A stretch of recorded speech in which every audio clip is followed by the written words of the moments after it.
Welcome to Fox College Football, sponsored by Geico.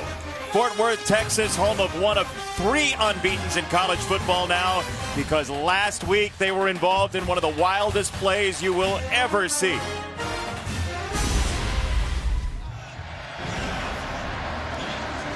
Third down, another run. DeMercado. Got to get on the field. Yeah, it got a hustle here. Wow. A run, and now it's a total scramble. Emergency mode for the unbeaten Horned Frogs. Hypno-Toad in a hurry. Griffin Kell for the win. TCU is undefeated still. Wow! Unreal! I am shaking. I can't believe what Sonny Dykes just did. Neither could the college football world, but practice makes perfect, and TCU very likely will go to number 3 if the Horned Frogs win today. And we'll see what that challenge provides with Iowa State in town here in Fort Worth. And we thank you for joining us. Jason Benetti, Brock Heward, Allison Williams downstairs. The door is wide open for TCU and its quarterback, Max Duggan. It sure is. College football was crazy a week ago, and it's just as crazy on this Saturday as you look at the top 10 board and the carnage already. And I'll tell you, Max Duggan, that door and that flight to New York City, it's available to you. It's open to you. And frankly, if there is a player that can handle this stage emotionally, come back from that emotional win a week ago, it's this senior. He's battle-tested. He's gritty.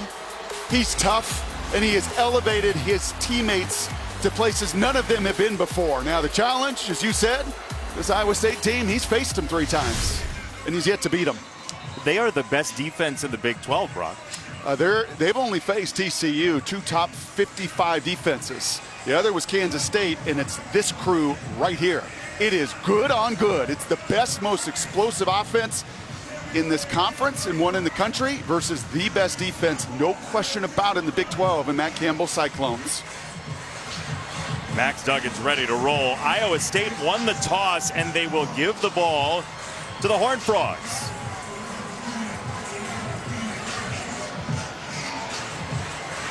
It is chilly, it is raw, it has drizzled all morning, it rained all night last night, and we will see what this track has in store for unbeaten TCU. You mentioned it, Clemson has lost. You just watched Michigan throttle Ohio State, and we are off and running in Fort Worth with one of 3 unbeatens remaining, and Shadrack Banks, the linebacker, on the return to set up Max Duggan. You all know the story. He lost his starting job in camp. He got it back because of injury, and now we're talking Heisman about the kid. And the word in 5 letters, all caps, is T-O-U-G-H. So look, Sonny Dykes about Max Duggan said he is the guy who makes everybody around him believe they're going to win. That's what he did last week against the Baylor Bears in that final drive with so many guys injured, including this man, Kendre Miller, one of the top running backs in the Big 12, is back in the lineup today. And this starting lineup is the offensive line beginning at Wes Harris, the right guard, who is very happy they're wearing purple. He said if they wore white, he would look like the Michelin Man because of how much he ate on Thanksgiving. Quentin Johnston is back as well, their big play wide receiver who's been dealing with an ankle injury for the past month or so. 2nd down and 7 for Duggan. He throws, spinning it out wide, and that is Savion Williams for a couple of yards against this top Iowa State defense, tops in the Big 12.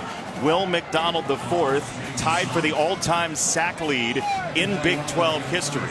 Orion Vance, the important senior, in the middle of that 3 linebacker set, and then Anthony Johnson Jr. makes another start, his 54th, the most in Big 12 history.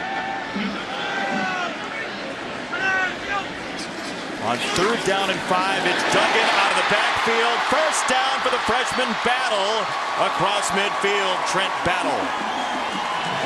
Well, you rarely see this against one of the best 3rd down defenses in the country, and this is just a bust, some miscommunication.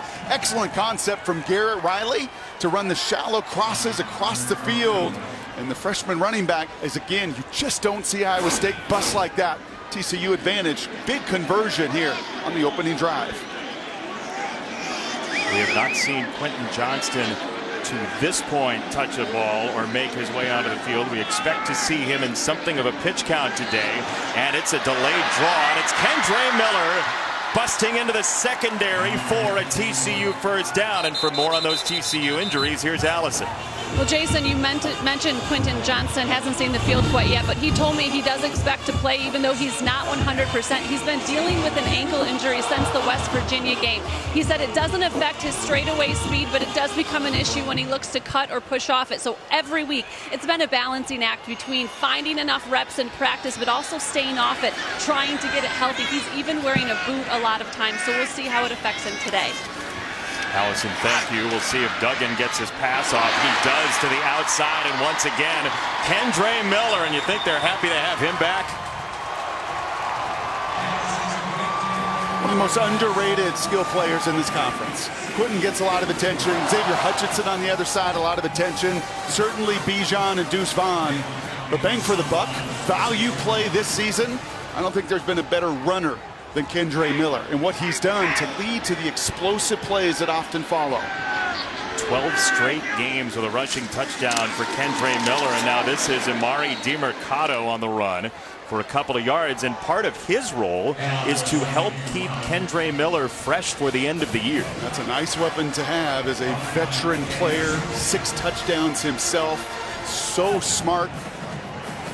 His master's degree already, just a bright guy that understands how to play the game. I'll say this too, Jason, coming off all that emotion from a week ago, this is a terrific start. As we talked about it during the week, there is a come down that you have to have at some point. You have to land back on your feet, and TCU has so far. That's a sliding grab for Jorcorius Spivey, and it's 3rd down. I don't know if the announcers have come back off that emotional high from a week ago. Again, one of the wildest plays and endings you will ever see, but Sonny Dykes believed in his kicker. He believed in their situational awareness. And everybody got on the field in the right spot because they were used to it. Practicing that play every Thursday, as he told Bruce Feldman after the game. 3rd down, it's a run, and it's Kendre Miller, who's very good at breaking tackles, but he's stood up by Kendall Jackson getting the start today for Iowa State, and it's 4th down. And this is just what Iowa State does defensively, man. Just look at the pit here. They just muddy it up. Get a body on a body. You can see pretty decent push, but the minute you spin out, there is Kendall Jackson making the start for Colby Reeder today. And it's really what this Iowa State defense does better than anything else. What do you think of this call to go for it on 4th and 2? Well, I would love a hard count first and foremost to see if I can get a freebie. So look to the sideline. 5 to snap it. Watch Duggan's legs. They do snap it. It's play action. He goes over the top to the end zone, and a touchdown, Spivey.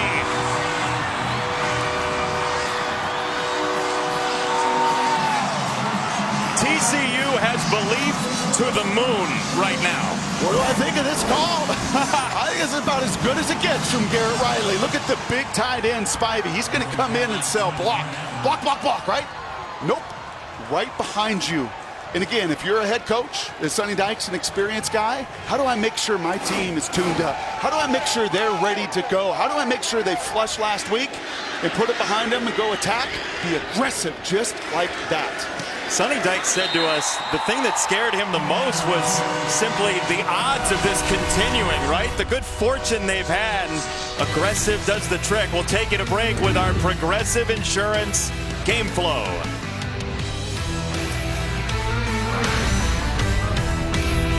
All of last year, he has played something of a supporting role for the wide receivers this year, but we saw more of him last week, and he was wide open there. That's what championship teams do this time of year.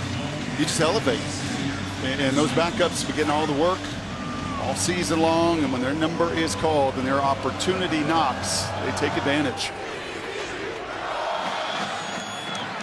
Jalen Knoll on the return for Iowa State, suddenly down 7 already, and he ends up hitting the deck at the 20-yard line. Another Iowa kid, Max Duggan from the state of Iowa. Hunter Deckers from Haywarden, Iowa, on the western side as well. 18 games in his career, most of it this season, and the 13 interceptions this year as he figures out how to emotionally deal with and how to build upon mistakes rather than use them to take him down a notch.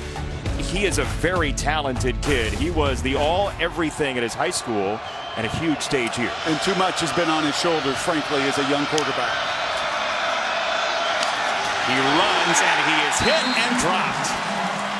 Travius Hodges Tomlinson spikes him down. It's a loss of 4. And here are the starting lineups. Trevor Downing is the center, getting his 38th start in Iowa State colors in his career. He's a captain. Xavier Hutchinson has 105 catches this year, at least 8 in every game. And try finding him because they move him around in formations, motion, shifts all game long.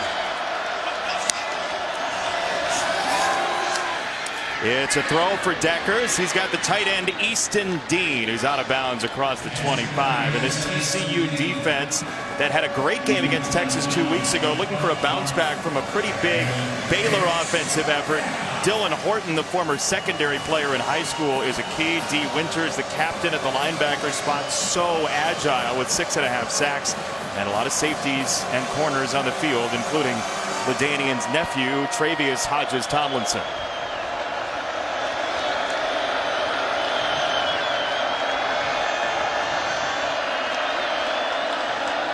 Deckers is hit and dropped. Jamoy Hodge had a free run to demolish him. And this is where these 2 3-down defenses are a little different because TCU doesn't mess around. And they believe they got a speed advantage today, and they're going to bring pressure at the freshman, man-to-man behind it. And that is 245 pounds of purple pain that hits the freshman QB right in the mouth. Will certainly not stabilize him as this punt in the air and rolling to Gunnar Henderson, where he lets it ripple to the 29-yard line. TCU gets it back, and if Max Duggan is making a case for himself and his team, he'll have a second touch coming up next with a 7-0 lead on Thanksgiving weekend. Welcome back to Fox College Football, sponsored by Geico. Time now for our Adventure Ahead, sponsored by Royal Caribbean.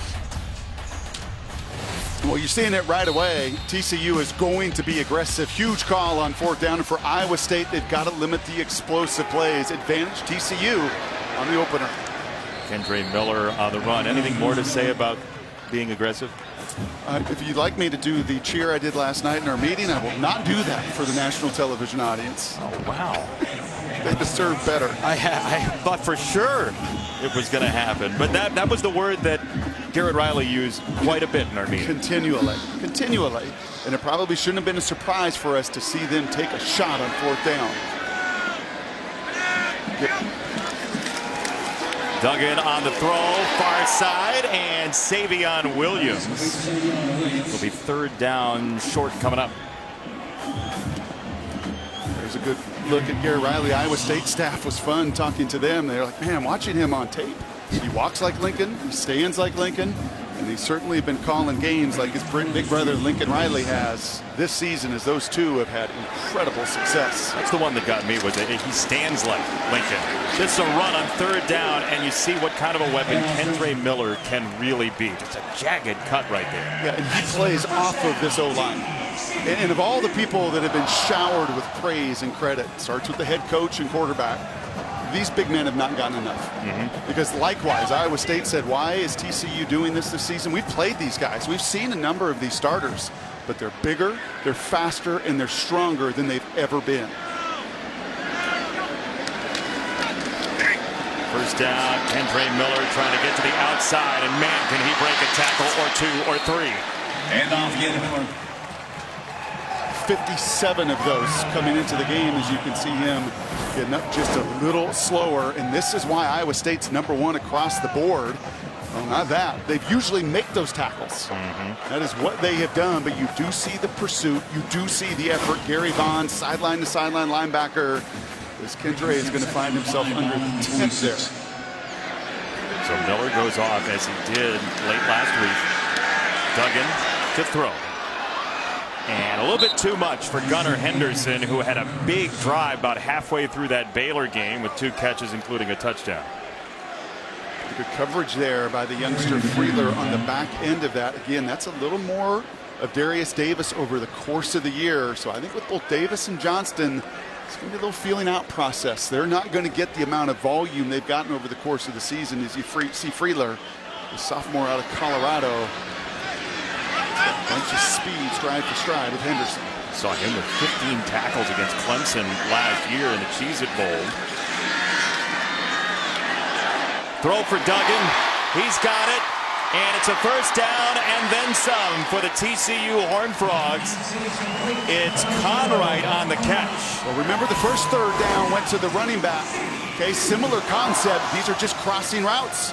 Again, something you will see with USC quite a bit. Garrett Riley does a wonderful job. 2 third down conversions where a lot of crossers have gotten in the way. A lot of time. The helmet was actually closest to Max Duggan. He flips it out wide for DeMercado. Rarely do you see pressure coming from a teammate's helmet, but that's what happened on that play with a marker in as well. I think Joey Peterson, the end, caused that helmet to pop off. Personal foul. Hands to the face. Number 52, defense. 15-yard penalty. Automatic first down. Number 78 for TCU can stay in the game. Yeah, that's the big left guard, the Outland candidate, Avila. And when you're down 100 pounds, as Peterson is, you're just trying to do anything you possibly can to scratch and claw and rip. And that time it's the helmet off of the massive, dominant left guard. Yeah, you're right. This offensive line, which has been together all season long, has been phenomenal. DeMercado got a crease. And Freeler again with the stop. So 7 teams around the FBS, in terms of Power 5 teams, have had the same offensive line in every game. It's a big reason TCU is still undefeated. Not many as experienced as this crew. Duggan sees the pocket break down. Now he rips it out wide, and it's incomplete for Darius Davis. That's a pretty rare miss, and Max knows it. That big old line is giving him ample time. They're getting good push. We've seen a bunch of counter from them. Max doesn't miss too many of those over the course of this season. He's already gotten more touchdown passes this year than his last 2 years combined. Just a massive improvement this year for that young man from Council Bluffs, Iowa. Third down, Duggan fields the breakdown. Over the middle, incomplete. Darius Davis was the target. That's a good job. You highlighted Will McDonald. He's right over here. He's one of the best to ever do it in the conference. And it's his pressure right here, just his relentless motor that gets in the face of Duggan, causes him to slide. And they said they were going to push the ball vertically. Iowa State tries to defend you in such a manner with so many numbers to take away that downfield threat. It's another missed opportunity. Didn't really know that TCU did casual field goals, but here it is with Griffin Kell to slice it on through. That was comfortable, huh? 10-0 TCU. Xavier Hutchinson hasn't seen the ball yet, but if Iowa State's got an upset in mind, he's going to have to.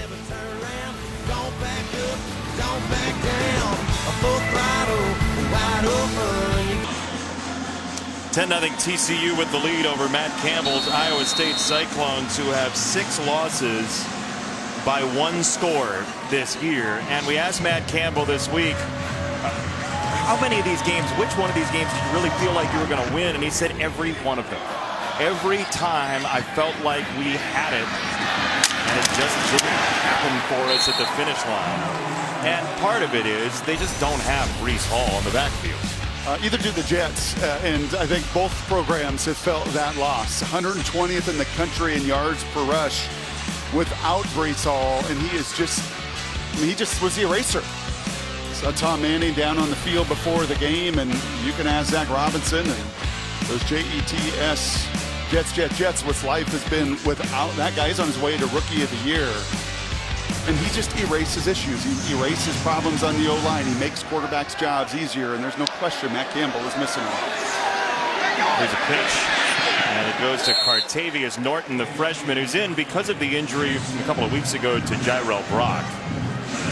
I doubt Breece Hall would have fixed all of the Jets' problems. Maybe one or two would have lingered. Maybe I could have got Zach's name right. Zach Wilson. Oh, that's sorry. Apologize. Zach and Robinson. I think everybody's going to be okay. They knew what you were talking about. Gain of 2. Jalen Knoll in the backfield. Hunter Deckers down the middle of the field a little bit too much. That's a miss. He had Knoll. He sure did. And again, it's going to be some of the man-to-man coverage he's going to see. Sometimes you play these 3 down fronts and you think, gosh, you know, am I going to be able to push the ball down the field? But against these guys, the Horned Frogs, you'll get chances like that. That's when you got to put between the 1 and 3 because Knoll could still be running. Wonder what the wind does in this stadium too.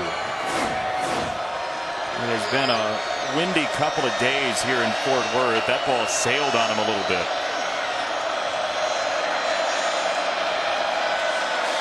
Third and 8. Deckers. That's complete. It is Knoll, and he's going nowhere. Sonny Dykes couldn't have asked for a better start. No, and you sometimes wonder on a wet day like this and windy and everything else, TCU is built for speed. Sonny Dykes said that to us, and Deckers is feeling it. The fastest team that Sonny has ever had, the fastest team that freshman running back or quarterback's ever looked at. And you wondered if these conditions would slow the team down. Definitively, no. The defense is flying around for sure. Perkins gets it away. It's Gunnar Henderson breaking a tackle or 2. And he is across midfield and past the 45. TCU on a short field trying to make an exclamation mark out of a regular season finale.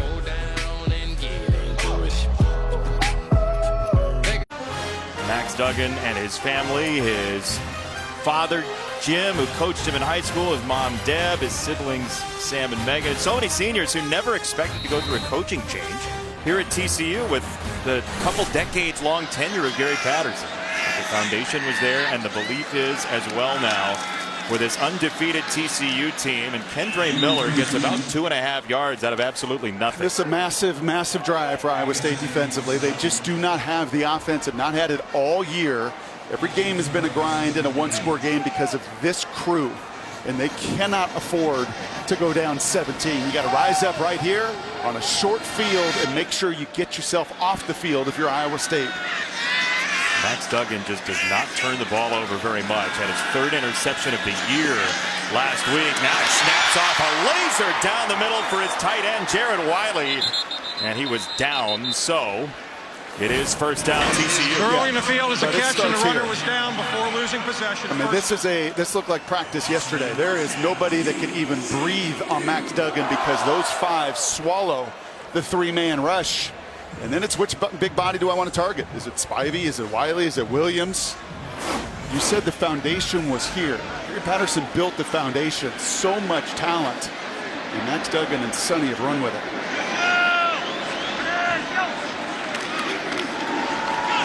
Kendre Miller. Somebody got a hand on him. That doesn't matter very much. He's down the sideline and dragging Ames into the end zone.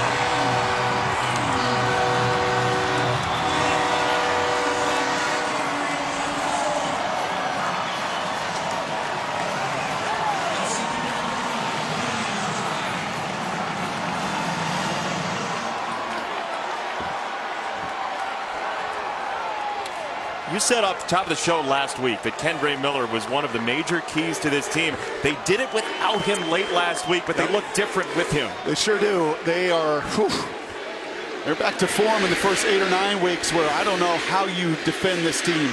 Run, pass, explosion, offensive line. And this is the same concept now about 6 different times. You have seen blocking down, pulling. But watch this guy. Watch a redshirt freshman. I haven't seen him do this block all season long. Look at Battle. Right down the field and in your face and to the ground as well. Mason Chambers goes. This is a proud defense, Jason. Yep. I mean, this is #1 scoring, #1 rushing, #1 passing, #1 total defense in this Big 12. And right now, through 3 drives, they have been physically dominated. So it's 13 straight games with fewer than 400 yards allowed for Iowa State. TCU's at $155. The last 5 years, Iowa State has been top 3 in the Big 12 in scoring defense. So it's not only this year. This is a program that's foundationally got a bedrock of defense and close games, and it's neither right now. Yeah, Matt Campbell right now has got to be like, whew.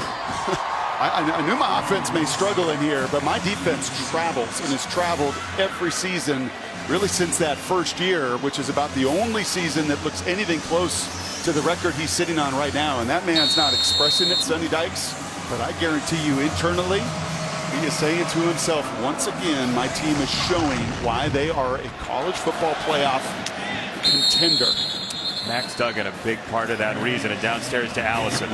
You guys mentioned it is senior day for TCU, and I got a chance to chat with Max Duggan's parents, Jim and Deb. And Deb said she's just so proud of how Max has persevered during his time here at TCU. Guys, you know he's been through a lot on and off the field. A few years ago, a heart condition from birth was discovered. He had to have heart surgery and a subsequent surgery when clots developed after that. She said it was such a scary time. It would have been absolutely devastating for him not to be able to get back here and play for this team, for this university he loves so much. And she said he never thought about leaving TCU. Through all the ups and downs, this was his university. He is loyal to a fault. And both of them just very emotional, reflecting on Max's career.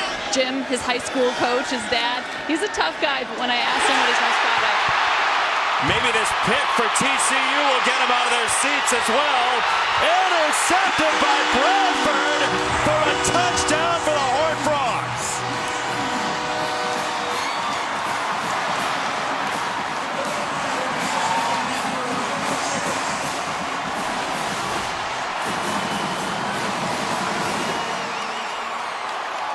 Hey, college football committee voters. TCU's got a little story they're writing for you today.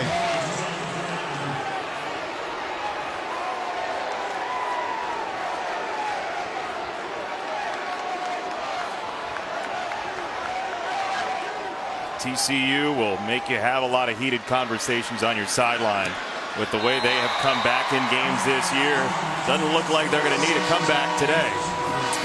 Well, here's one of their seniors just taking advantage of the freshman quarterback, right? Little misdirection, what Baylor did so well a week ago. But Deckers doesn't see Bradford. That now his 14th interception of the season. And I was telling you during the last break, Jason, you can just see the young freshman's eyes right now. This defense, Bradford and company, has got his head spinning. He's looking left, he's looking right. Not getting the ball out in rhythm and on time. And late over the middle, back behind you, that is a recipe for disaster, and TCU makes him pay. And you see it from Hunter Deckers, right? There is this feeling when you show up in college and you've come from a small town where you are the guy. That is self-belief that's really important. But when it's challenged and when it's threatened and when there's resistance to it, it's a different feeling, isn't it? Well, Allison just hit on it with the guy on the other side. And all the adversity for that West Iowa QB, Max Duggan, and all the fiber that was built and the competitive grit and will. It's hard to walk through those fires, but you come out better on the other end. And right now, Deckers is just being burned by a TCU team that now is in the neighborhood of the college football playoff establishment. 5 wins against ranked teams, just swallowing up Kansas. We got Dragonflies of all sorts of colors. Oklahoma State in the orange. That was a close win.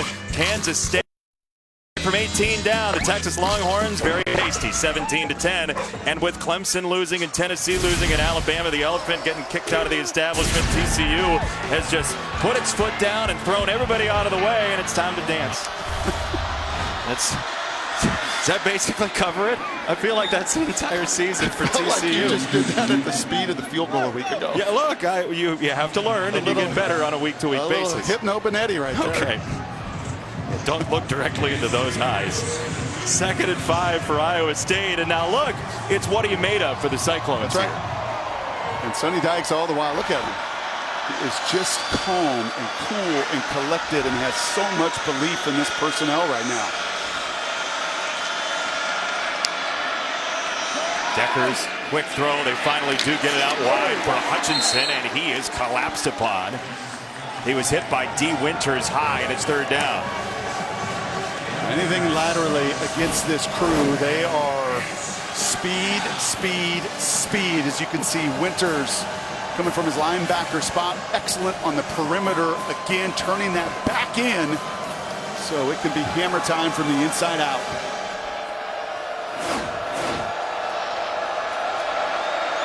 To see Decker's run. If you got this young, struggling quarterback and he's an athletic kid, find a way to get him in space. They do run, but it's with Norton, the freshman, to get a much-needed 1st down for Iowa State. And that helps. Right? That's the one thing that you throw it 39 times a game, and the whole burden is on you because the run game has struggled. Not good. He will throw. It's a screen, and it's Norton, the freshman, out of the backfield. And Norton with some space across the 40-yard line, and finally taken down by Newton. There you go. A little bit of run, a little bit of a screen. About as easy a completion as you can get here. Well timed. The guys get out in front, and I like this tempo as well. All right? Don't allow your quarterback to sit there and have to process and think too much. Tempo helps. Quick throw again. And Iowa State's got a couple of yards with Knoll. And that should be the end of quarter number 1. With shock value from TCU across the bow of the Cyclones. The Frogs on their first drive scored and continued to score. And continued to score after 15 minutes up 24.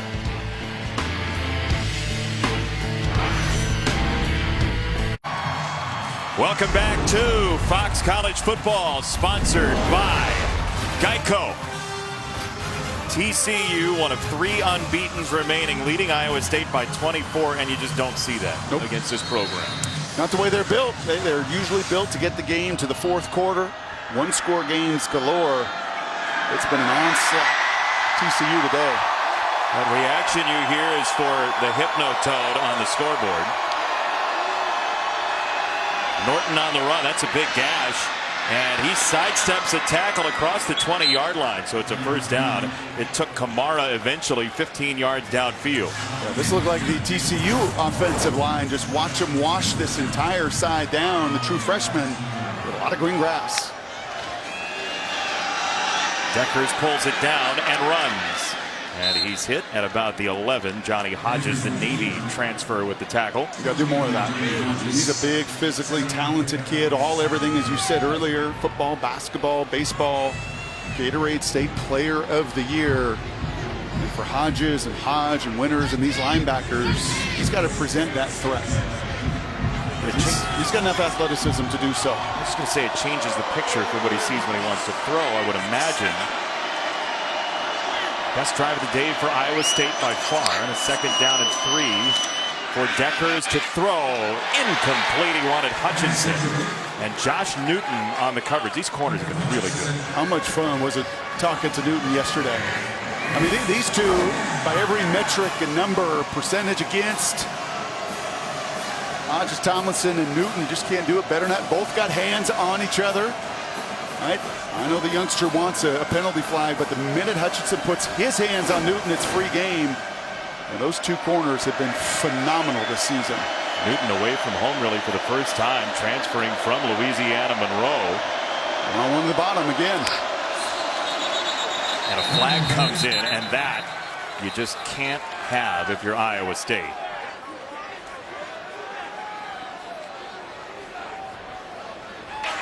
False start. Number 87, offense. 5-yard penalty. Still 3rd down.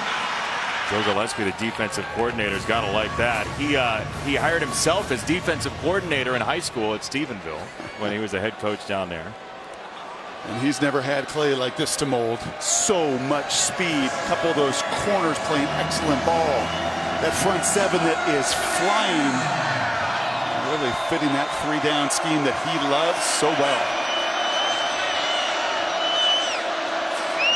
No Hutchinson here, and it's a Deckers run. He is smacked down by D. Winters.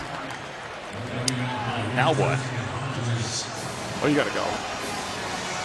I mean, your defense has no answer, as good as they are, but you can't settle for field goals. The only shot you got here is to go for it. And I'd find a way to get number 8 involved. Xavier Hutchinson, they bring Sean, the big receiver, as well. You got to give your personnel an opportunity.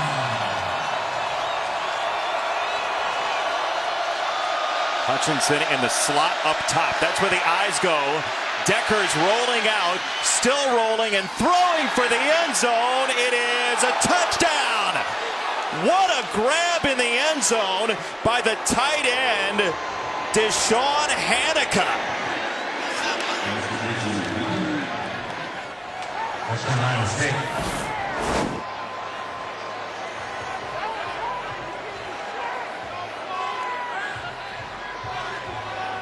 And that was about the only spot as Deckers gets flushed. There is nobody else to go to. And he does exactly what I said, gives one of his weapons an opportunity, and that left foot is in. He controls it all the way through contact with the ground. That is a big-time response. The only question that might arise is when did he have control of the football? And I agree with you. That looks like a touchdown to me. A degree of difficulty, a 10. On this entire play, there is one tiny window to throw to. As you can see, Obi Izor, the nickelback, is all over Hanukkah. Boy, did they need that. It's a big time throw, Brock. Yep. That's on talent, man. That's the upside that they see. Just got to do it consistently as a young freshman. Chase Gilbert on for the extra point. Kicking has been an issue for Iowa State, but that 4th down conversion in the end zone keeps the Cyclones within some contact here in Fort Worth.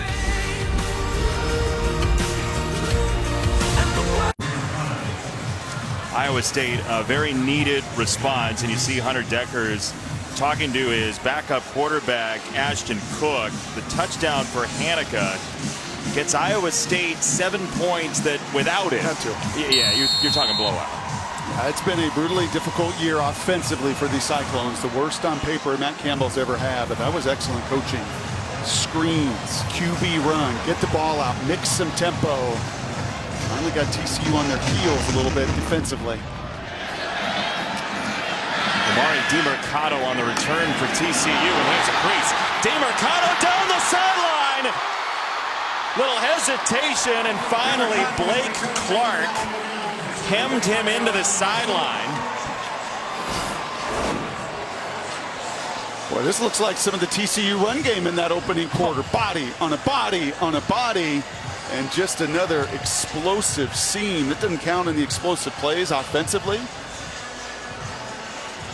But this other phase of the game, as they, well, showed us last week in the country, they're pretty good on special teams, too. How about Amari DeMercado, who was with this team half a decade ago when they played in that Cheez-It Bowl that was 10-7 in overtime with 9 interceptions.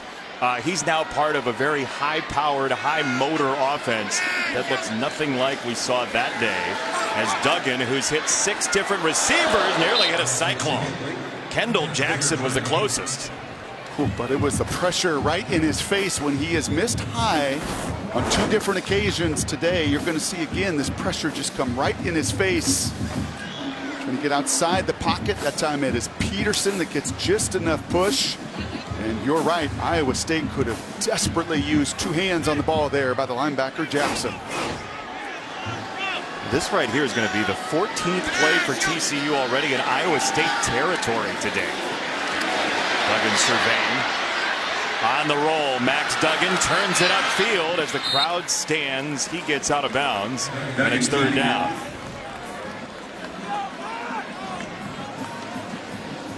talking to Max Duggan, Allison mentioned it, that heart condition. He said COVID eventually saved my life because they wouldn't have known about the heart condition without the test that came after it.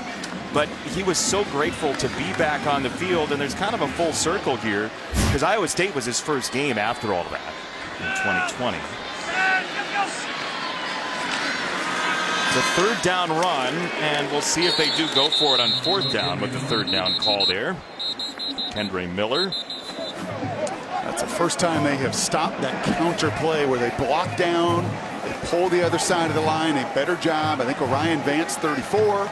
The rest of that crew said enough. Enough of us sitting here and being targets. And John Haycock, let's fire, let's pull the trigger and stuff that counter run before it can get going. Bring on the freshman Hudson at the bottom of the screen on a 4th down and 5, and movement at the line. Looks like Coleman, the left tackle. False start, number 77, offense. 5-yard penalty, still 4th down. Yeah, when you're lined up against the best to ever do it in the Big 12, and that's that guy right there, Will McDonald, tied all time with 34 career sacks, and it's going to be a pass. 6'6" and 325, giving up about 100 pounds. And Will McDonald saying, yep, that's a 5 that takes us finally off the field defensively. Yeah, he just got his team a possession. That false start penalty means 4th down, and now let's see. They're going to go ahead and try the field goal, it looks like, from 54. So Sandy was coming on, but to hold, not to punt. And here is Fort Worth superstar Griffin Kell from 54 yards away. It is on the way, and it is good.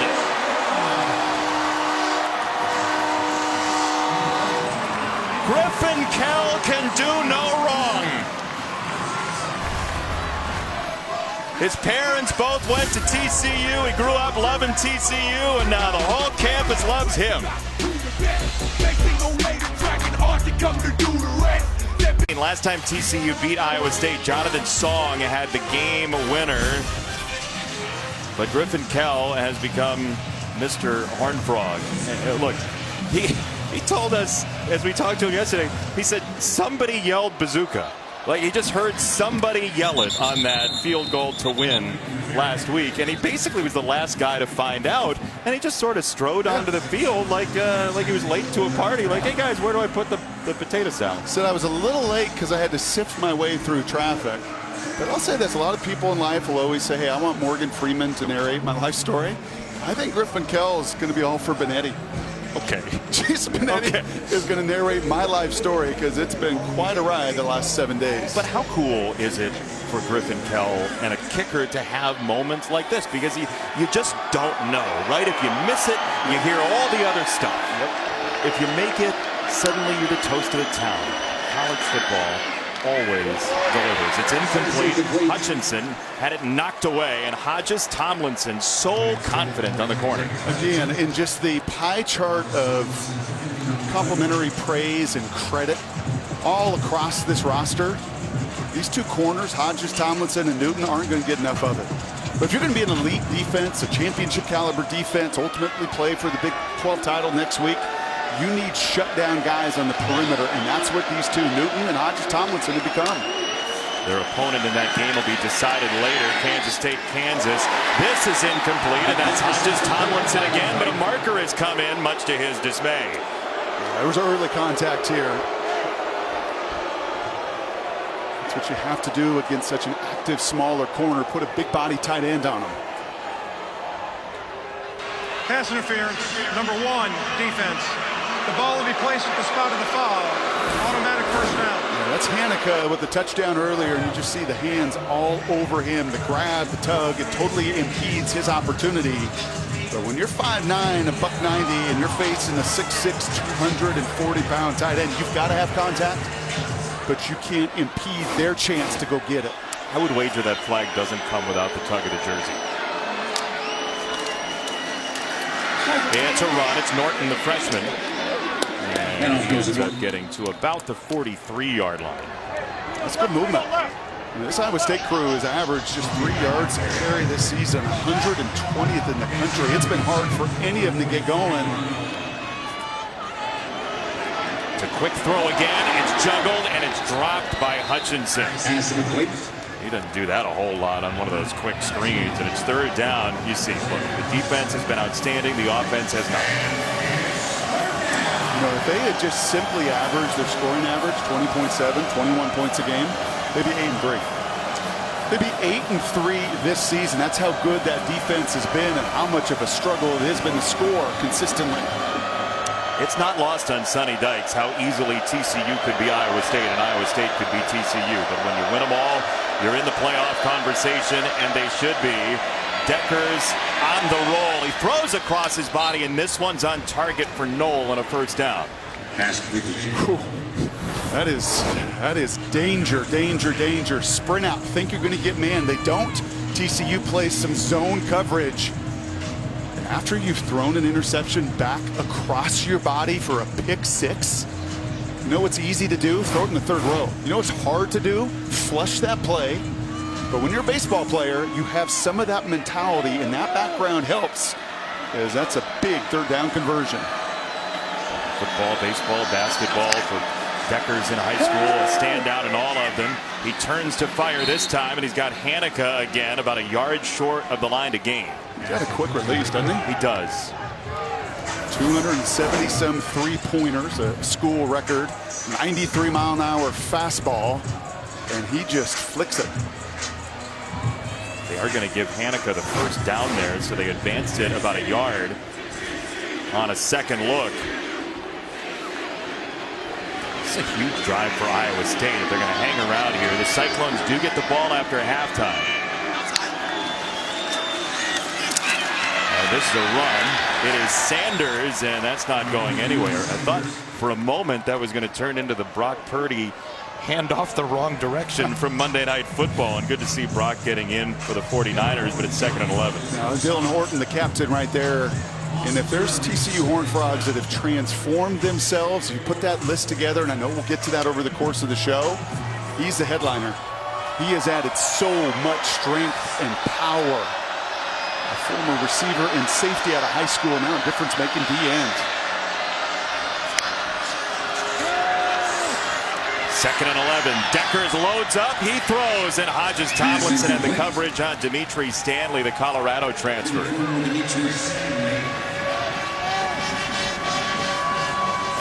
only way you pull that trigger and take that shot is if you're in 4-down territory. And that's going to be a hard one because you don't have a speed advantage out on the perimeter. What are you trying to get here on 3rd and 11? Enough to make it a manageable 4th down and go, too.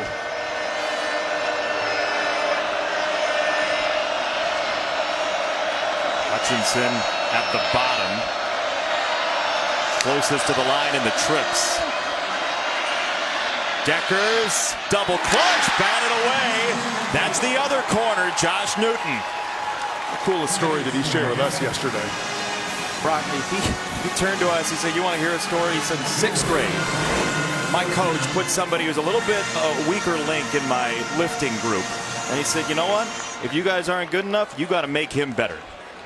And Josh Newton is that type of guy, just that infectious energy for this team.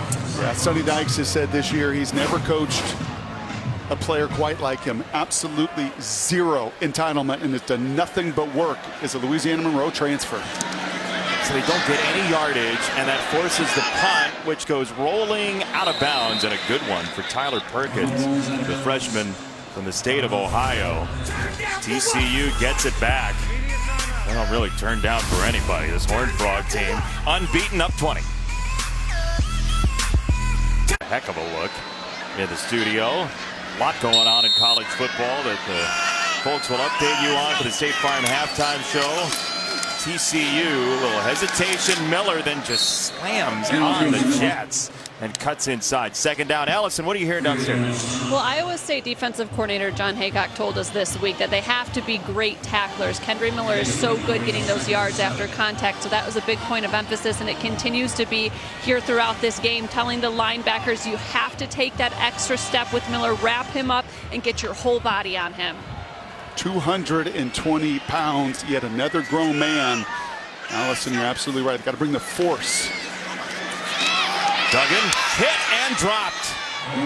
It's Will McDonald the fourth, and if they do call that a sack, it is the record breaker in the Big 12. I think this is QB draw, but this is the matchup right here. Right, we saw Coleman with the false start earlier, and if McDonald wins with his hands early, he's given up a lot of weight, but if he wins with his hands, which is largely what he's done for 4 years, it is advantage Will McDonald. I thought it was QB run as well. They will give him the sack. We'll check with our full complement of stats folks here in Fort Worth. Third down. Duggan throws. It was a late break, and it's Pride free. Nicely done by Kyle to set up fourth down. They picked on Kyle a couple times, and this is a deep route trying to get to the sticks. A long throw from one hash all the way across the field, and it's just a tick late. And that gives Kyle, a cornerback playing safety today, the opportunity to go and break it up. Without the freshman safety, Jeremiah Cooper. Jordan Sandy to punt. He ends up going down. There is no marker. He's so good at avoiding punt returns, and he does tumble this ball all the way across midfield. Tuesday on Fox, Team USA's World Cup dream is down to this. The U.S. versus Iran. The U.S. needs a result, needs a win after the tie against England. Iran with the upset victory against Wales. Coverage starts at 1 Eastern on Fox and the Fox Sports app. Yeah, pretty simple at this point. You got to win. Win and move on. Kind of like college football. As you get to this time of year, as the calendar flips to December next week. Kind of like it was in Columbus just a few hours ago as well. That Michigan just shocked Ohio State late in that game with point after point. A little hesitation and a job through the defense by Norton, who keeps driving the legs across the 40 to the 35. Yeah, this is the most swag that I have seen Norton, the freshman out of Georgia, play with. You're absolutely right. I mean, look at the movement, though. Jared Russ and company moved that line of scrimmage. Deckers, quick set. Jalen Knoll. And he is across the 30 to set up second down and short. The scoreboard may not show it, but it feels like for Andrew Deckers and these Cyclones, they found their footing finally, right? Just took the haymakers in that first quarter, but did a much better job mixing it. Another sidestep by Norton and a first down. You said it, a little QB run and some screen game has really changed this for Iowa State. Yeah, and this O-line is looking at some numbers. This O-line is familiar with this scheme and how to block a three-down crew. It's what they do all spring and fall camp. And there you see Tyler Miller back in at left tackle. They've shuffled the left side of that line just a little bit, down in the captain, the center right in the middle of it all, but it starts there. If they can do that and just have some level of balance, they've just got enough arm strength, and they've got in Hutchinson a weapon on the perimeter to take advantage of. Silas in at tailback. Deckers to throw. Up high and incomplete. Hodges Tomlinson on the coverage of Hutchinson. It's a couple balls that have hit his hands that usually find a way into the stat column. 105 receptions on the season, #1 in America, and that's a play he makes 99 of 100 times. It is in his hands, perfectly thrown by Deckers, would set you to the 2. And Hutchinson unable to corral it. 6 targets, 1 catch for Hutchinson so far this afternoon. Deckers to throw again. 2nd and 10. That's got too much on it. Newton the coverage of Knoll, and it's 3rd and 10.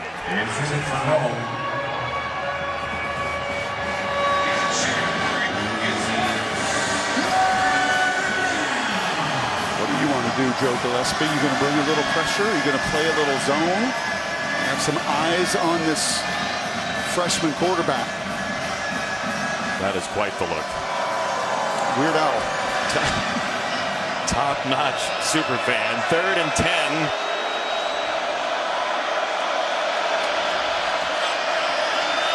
Man. It's Hutchinson in motion. Newton follows him, and it's a whistle before the snap. And a flag is down. Right tackle. False start. Number 67, offense. 5-yard penalty. Still third down. You know, you talked about TCU's O-line being such a point of stability. All 5 guys played all season. Iowa State's mixed some right tackles, moved around their left side of their line. And you just see the difference there with the true freshman quarterback moving pieces on that O-line. Hard to be consistent.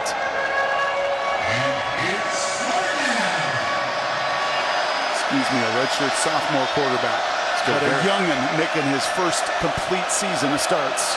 Very young in this game. Deckers to throw, and that's incomplete to the shoe of Shaw.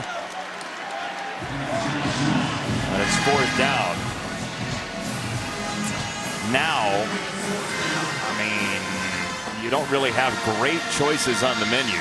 The kitchen's a little bit getting ready to close. Yeah, and you don't have Griffin Kell on your sidelines either. It's Jace Gilbert, who is a freshman from a town of about 5,000 people southwest of Oklahoma City. Marlow, Oklahoma. From 46. This ends up slicing wide, and Iowa State gets nothing out of this drive. Timeout. That penalty was huge. Backed him up.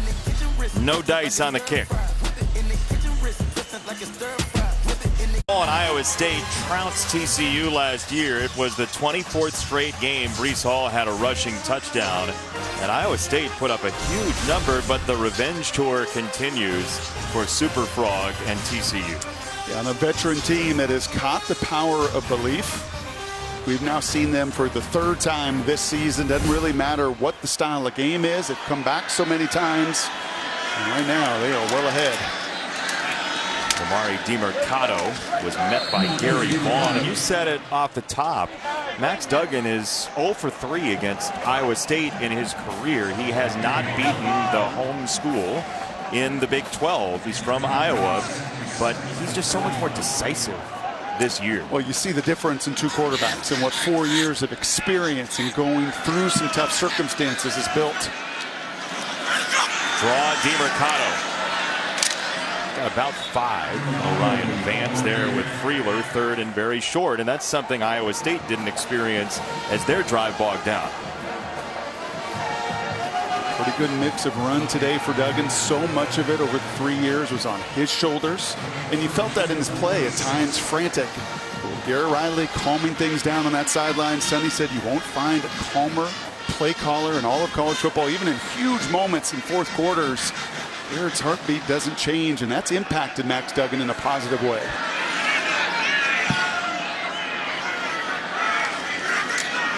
Another draw. DiMercato is dragged down. Tyler O'Needham got in there first. Now, this is strange because this play is supposed to go this way. You're going to watch the polar. Andrew Coker, and DiMercato says, nope, I think I see something in space. And there was nothing as it closed in a hurry. And now you're feeling what Iowa State defensively has really done all year long. Gotten off the field and been a dominant group for Matt Campbell. But your point from earlier holds. That's why the early flurry from TCU was so important to Sonny Dykes and this team, as Sandy does get this away with a scissor kick. And it goes bouncing along the sideline. And if one punt can typify the entire season for TCU, there it is. We take a look at our Pacific Life game summary, sponsored by Splash Pacific Life, creating financial security for more than 150 years. Yeah, almost all of this damage in that first quarter. I think you said like 155 of those yards as they went up and down the field, went forward on 4th down on a big play. You could see for Iowa State, that's pretty good rushing yards for them. A kind of balance that you have not seen, that certainly Hunter Deckers has not benefited from this season, as he's had to throw up more than any QB in this conference.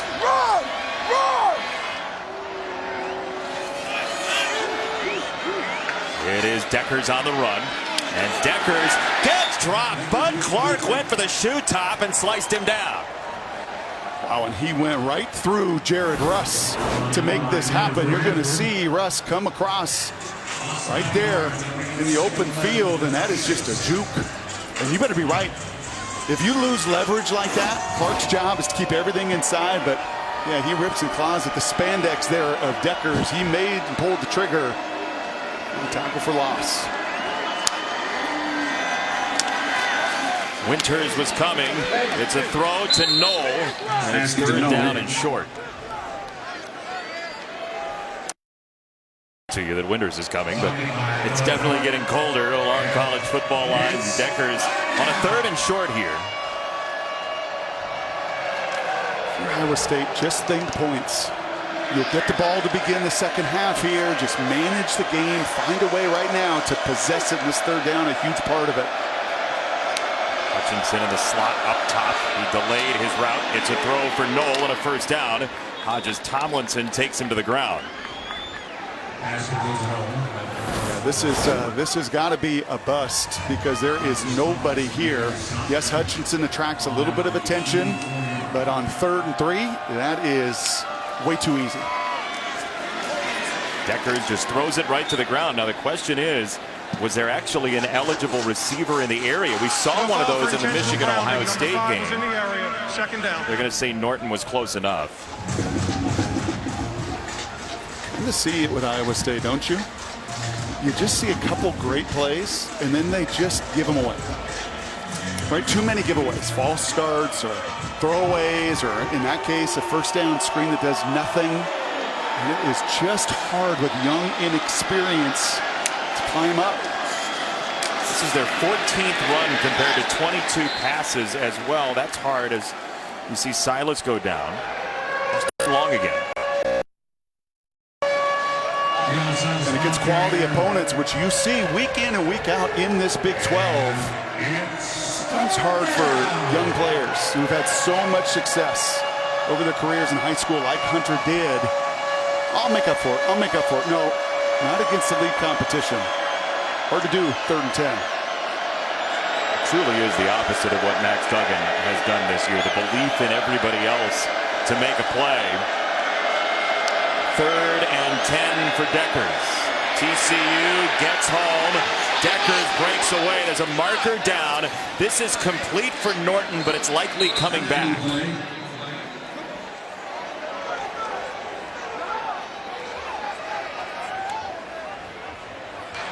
Holding. Number 52, offense. 10-yard penalty. Replay 3rd down. Yeah, this is 52 on 52 crime right here. It's going to be the big man. You're going to see the center Downing called for it, but he gets matched up with the 320-pound freshman. Well done by Williams. Downstairs, Allison. One quick note, guys. Johnny Hodges, TCU's leading tackler, just headed into the locker room. He wasn't out for that previous defensive series either, so he's dealing with some sort of injury. I'll have an update for you guys as soon as I can. That would be a big loss for any length of time. Hodges, the transfer from Navy. This 3rd and 20.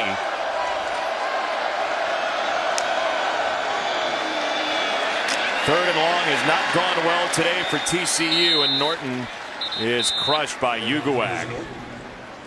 Now TCU, I believe, is going to use one of those timeouts. Well, they should. Well, they're gonna. TCU calls their first charge timeout of the half. So TCU is going to get the ball back. 88 seconds left.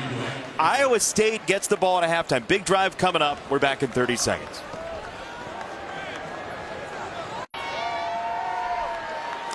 TCU by 20. The Horned Frogs will get the ball back. That hit the official and actually saved Iowa State some yards. And that's where TCU will have the ball first. Well, this is another first. Back-to-back weeks of first in special teams I've never seen in my life. Stacey Harden just got crushed by that football. I mean, I know the wind has been a little weird and whipping around a little bit. Yeah, go ahead and spit it out. Just not a tooth. Stacey, that's not supposed to happen. Wow. And the team usually so buttoned up in the special teams phase, right? Matt Campbell, a program that's been built in the margins of doing the little things right. Missed a field goal earlier. That time, snap well over the head, sets TCU up in prime position. 22 yards away. It's Davis with his speed in motion, and it's a handoff for Kendre Miller, who's dropped by Orion Vance. This defense is relentless, though. Yeah, and they just had a different disposition. And Orion Vance, a big part of it. Will McDonald, a big part of it. Early on, they were taking the blows. Just watch him run right through the right tackle. Coker says, nope, not this time. I'm going to get to those legs before Miller can get going. It's Imani Bailey in motion. Duggan to throw. Line drive down the middle. It's Spivey with muscle inside the 5. Holy smokes, was that a throw. Whew. You know what they call that, don't you? What's that? They call this a car wash ball. You want to know why? Why is that? Because you could throw it through a car wash without it getting wet. That kind of velo. Oh man, decisive by Duggan, and it's a run, and it is the second door for Imani Bailey that gets him very close, but not into the end zone. And we got a timeout coming. Timeout TCU. 31 TCU seconds. their second charge timeout of the half. Yeah, the first half tomorrow on Fox. Huge doubleheader in the NFL. Tom Brady and the Bucs against the Browns. Then America's Game of the Week, the Rams take on Patrick Mahomes and all of his arm angles and the Chiefs. It all kicks off tomorrow, 1 Eastern on Fox and the Fox Sports app. Check your local listings for the games in your area. Let's go to the clicker, shall we? You've said this a bunch about Max Duggan and just how different he is. Look at this route, okay? It's a beautiful route. We're going to fake here and go. Look at right at the window he's looking at. Look at this. He's double covered with a safety in the middle. Max Duggan the last 3 years never makes this throw. I mean, look at the margin. Look at this whistles by Freeler right here. Look at this. There is no margin for error. But that's the confidence that he has to rip it right now, as I said, on his way to New York City. We both watched the tape of last year's Iowa State game, and you can see him just less confident, less decisive. He knows where he's going, and he knows what he's capable of, and then some. Second and goal run, straight ahead. DeMercado was tripped up, and he's going to be short. Anthony Johnson got a leg. 25 seconds to go.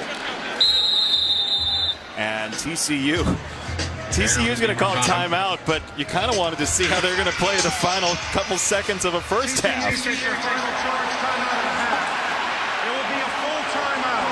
The fans are looking at us like we can call it a touchdown for DeMercado. We don't have that power yet.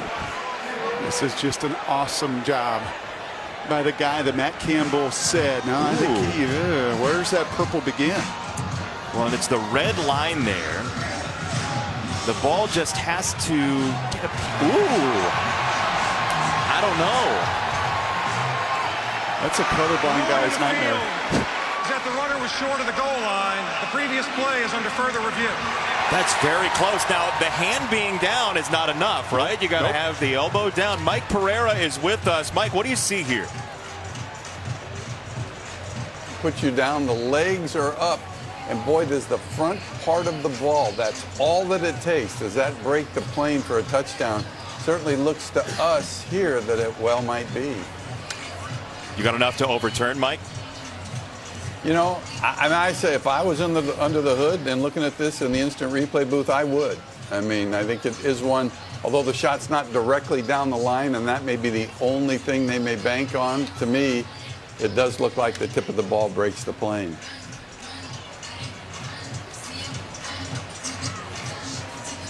It's very close. It is very close. We will see. Mike, thank you for that. It's a red line there. You know, TCU sometimes uses red in their color scheme as well. Well, this is a first. In my colorblind life, I didn't even realize there was a red line there. Is that right? Yeah, for those of us in the colorblind community, and I'm not wearing my outdoor sunglasses that I do have, I did not see a red line there. Well, I know you love the story behind why TCU uses the red with their jersey. Sure. We can share it later if you'd like. But I think the tip of that ball does cross. Yeah, a horned frog, its last line of defense, is to squirt blood out of its eyes. Camouflage first, dig into the ground second. and then they'll break their own nasal cavity, the horned frog, and squirt blood against its predators. Yeah. And that's why maybe the red there on the goal line. Could be. We'll see if it's a touchdown. At least we learned something over the course of this replay review. DeMarcado, who's in his 5th year in this program, GPA over 3.7, business analytics master's degree. He's been a big part of this thing. And this would be touchdown number 7 for him on the team, only behind Miller and Davis. And he could feel it. He felt Anthony Johnson coming off of that edge, but was the tip of the football just across that line. Kevin Voigtman, our referee. After further review, the ruling in the field stands. Couple thousand people here seeing red with that call. Okay, so no timeout. 3rd down. That was well played. If you try to run it, you have ample time to get Bazooka on the field. Yeah, we learned that last week. Isn't it funny how the calculus changes? DeMarcado, the tailback. And we have a whistle and a timeout, Iowa State. Iowa State takes the first charge timeout of the half. Crowd here not very receptive to that timeout from Matt Campbell. Coming up at the half, stay tuned. Emmanuel Acho, Chris Peterson, and Petros have the State Farm halftime show. Some of the stories they'll be covering. Michigan's big win you saw right before us. Georgia and Georgia Tech as well. And Clemson, those one-loss teams are dropping pretty quickly. How about Spencer Rattler's last 2 weeks? Beats Tennessee, beats Dabo today. Just phenomenal for Coach Beamer. Monster step forward for that South Carolina program. 2 signature wins that you will hear about at halftime. 3rd and goal, they'll go empty. Dual threat QB. If he doesn't have it, he can run.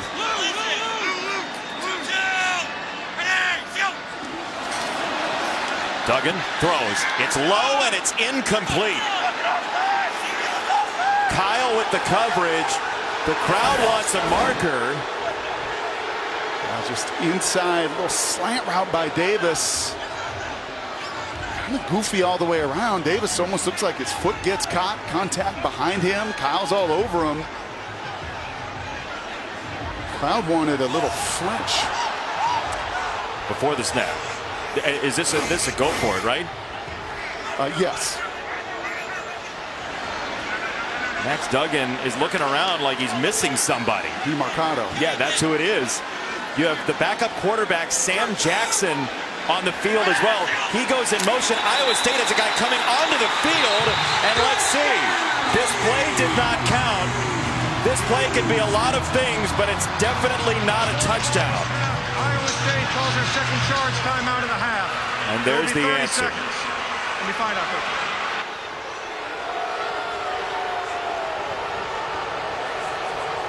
Matt Campbell saying, I have the right to substitute because they substituted, but did you do it with enough pace, reasonably, to say you deserve the opportunity? Because a timeout occurred. Yeah, DeMarcado was so late coming on the field. And you can see as the clock is ticking down, DeMarcado is going to come on the field late. And with that substitution, you will see this. Mike Pereira, what are you seeing here? It looks like they try to give a time to sub. Mike, what are you seeing? Substitution coming in. That's a late substitution by the offense there. So really you have to keep it, they call it the window open long enough to let the defense match up. Yeah. And they didn't. So really they should have held it. And even if the play clock would have run out, then it would have been a delay game on the offense because of that late sub. Instead, it's a timeout. Now we have another timeout. Iowa State is using its full bag of timeouts. Max says, what is this? Paraphrasing.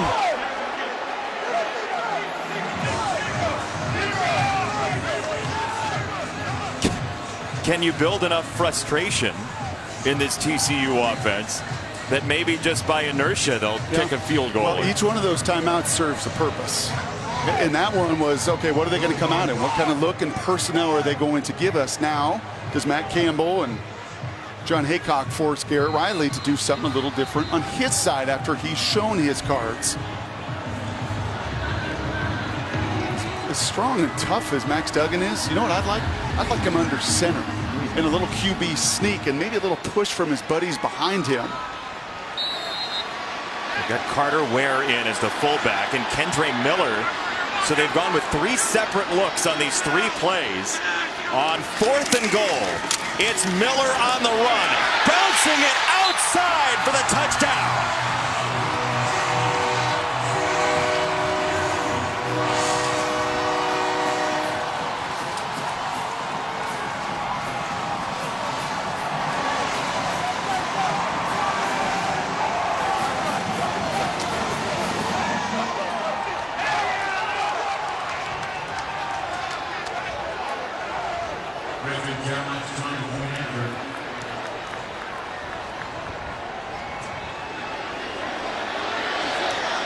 And now they want to reset the play clock here. This is Sam Jackson working out of the shotgun, and TCU is just completely unloading everything they've got. Jackson throws incomplete. There's a marker in as well.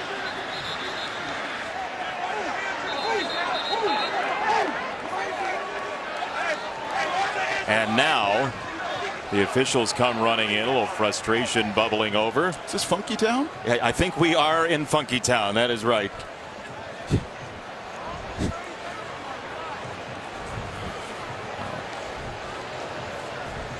If people are just tuning in who've never watched football before, I don't know that the rules are readily apparent right now. So if you're new to the game, please stay with us. There are fouls on both teams. Of course there are. Illegal formation on the offense. Personal foul. Hands to the face, number 32 on the defense. The foul's offset.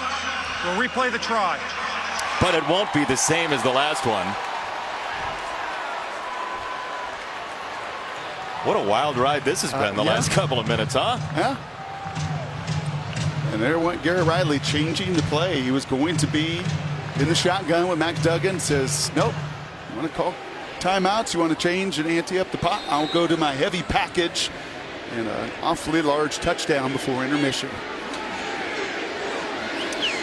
If last week was bazooka, was that last 2-point play catapult? Or... Wow. Well, here's a score on 4th down for Miller. So many guys did the right thing, and I don't mean to single out a corner Miles Purchase because that's tough duty out there. But once you lose contain, it's over. What did John Haycock say to us time and again when he played this group? We've got to make sure we are patient in our gaps. We've got to be sound as we get in there. We cannot get bored with doing the right thing. That's a containment player right there. The other 10 largely do their job. They get the penetration. They stuff Miller in the background. But Purchase just loses that contain for a second. Miller puts his second touchdown on the board. And that last set of points comes after the bad punt snap. And mistakes have been an issue. Iowa State has thrown a pick 6. The punt ends up going rolling to about the 20-yard line. And by the way, leading that play was your guy Wes Harris, whose press conference was 11 minutes of dazzling wit and wisdom. Sonny Dykes knew what he was up against today. This is uncharted territory for Iowa State this year. 6 of 7 losses by 1 score. The only one that was in Oklahoma. They had the ball in the 4th quarter with a chance still to win it in that game. A very different script being played out today in Fort Worth. Well, for those who are into punditry of the college football playoff and have they done enough, or are the close wins enough? Not that TCU felt like they had to answer that question, but this first half goes into the suggestion box at the very least for that group of people. And Sonny Dykes, stop number 4 in college at this point. This is by far his best first season. Well, this is the most resources he's ever had. Tried to build La Tech up, did some good things, went to Cal, and it is tough. And it's an uphill slog there in Berkeley. Really started to feel it the last couple years. At SMU, the turnaround was here as an analyst in 17, knew the quality of this job. And I think even he has been pleasantly surprised at all the resources he's gotten to use and work with this year. And boy, is it paying dividends on the field. You could tell there is a genuine joy for this. He told us yesterday, I don't want this thing to end. I'm enjoying the ride too much. And yet another trip around the first half for TCU, and it's a 27-point lead, a cushion that they just have not seen this year. Emmanuel, Chris, and Petros in Los Angeles. Your State Farm halftime show is now.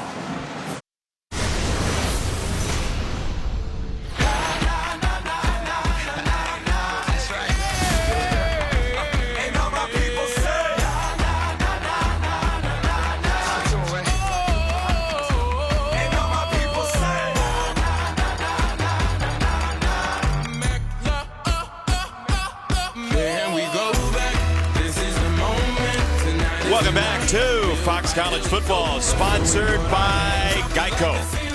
TCU looking the part of unbeaten, and our first half stats sponsored by Geico as well. Just 188 total yards, but the defense created a touchdown off pick. Special teams was big as well. Jason Benetti, Brock Heward, Allison Williams along with you. What do you make of that first half? Those numbers would never tell you the score on the scoreboard, but it's what TCU has done seemingly all year long as a championship team, and then the challenge for Iowa State. On the other side, they've just beaten themselves, but give TCU credit, and Garrett Riley, this is the first fourth down in the game. You asked me, what do you do here? Do you go for it? They wanted to be aggressive coming in, and that was an enormous fourth down conversion, touchdown, right? Then they do it with the blocking in front early. Iowa State was catching those blocks, and you could see TCU knocking guys down left and right for the touchdown run. This was a doozy. This was a pick six. And Matt Campbell said, if we're going to come into this building and beat a 10-0 team, we're going to have to be sharp and win the turnover battle. They didn't. They didn't win on offense. They didn't win on defense. And with Griffin Kell's help there, they haven't won on special teams either. 54-yard field goal for Griffin Kell, career long. The best week of his life has become the best 2 weeks of his life.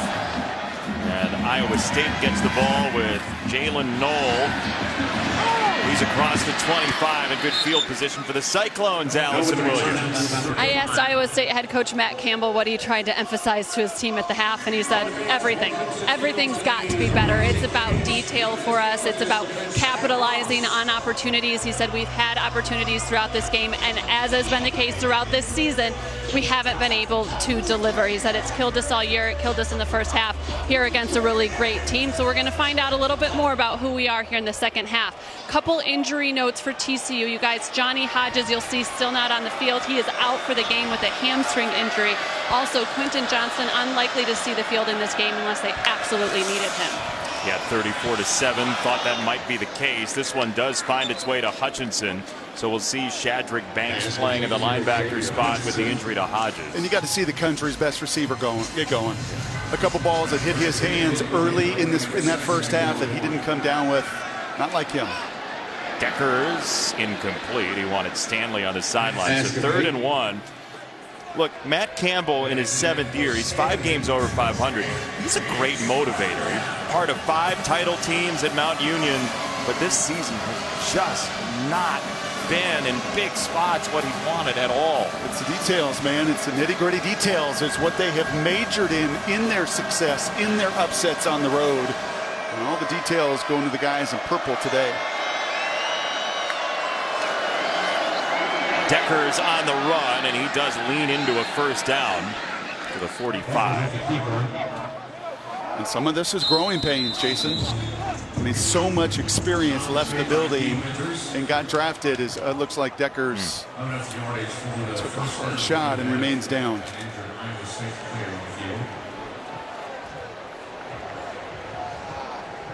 Hunter Deckers in Clock pretty operator, severe please pain. reset the game clock to 14:23. 14:23 of the clock. Winters drives him into the ground, as you can see them working on that right shoulder. He is a lefty, but that right shoulder driven into the ground. One of the challenges when you run your quarterback between the tackles like this. This is clean. You can see Winters doing all he can and company. 2 Horned Frogs at about 450 pounds, driving that shoulder into the ground hard. Brock, you played the position. As you're going down to the ground there, what are you trying to do to protect yourself? You are trying to roll onto your back, kind of your scap. You're trying to make sure that that weight is not on that AC joint, not on that shoulder, as he still is in tremendous pain. So it is Rocco Becht who's come in to play quarterback. He's thrown 2 passes this year, the freshman, whose father Anthony certainly is tuned in and an interested party. Longtime NFL tight end. And that's the pitch. It goes to Norton, and he is just thrilled. Millard Bradford, who had the pick 6 earlier, and he's hurt. He comes up, looks like he is holding that shoulder a little favorably. That is a massive collision that those 2 men knew was coming. He's zeroing in. Bradford is that nickel safety, the unblocked 3rd safety coming out of center field, and you could see Norton trotting off as well. That was a massive car accident. Eli Sanders comes in to play tailback, the freshman. Officially no gain. And Rocco Becht to throw, looking for his first completion, and Hodges Tomlinson was all over Hutchinson with a marker coming in. You could see the entire sidelines of Matt Campbell. I think about a 32-inch vert on my board, jumping up for that penalty flag. Pass interference, number 1, defense. 15-yard penalty, automatic first down. Well, we've seen this all day with these 2 corners, Hodges Tomlinson. Hutchinson getting his hands on him, but that little tug. See that little pull right there? You said that earlier. Yeah. Second time that he has been called for interference, and on both occasions, he's savvy. If you do that maybe at the waist to get away with it, you do it at the shoulder, that back judge sees it. First down, Iowa State. And we have a whistle and a flag coming in over on the near sideline. False start, number 7, offense. 5-yard penalty, still first down. It's been that all day as well. Penalties at the wrong time. 1st and 10 becomes 1st and 15. This is Darren Wilson Jr., the senior wide receiver.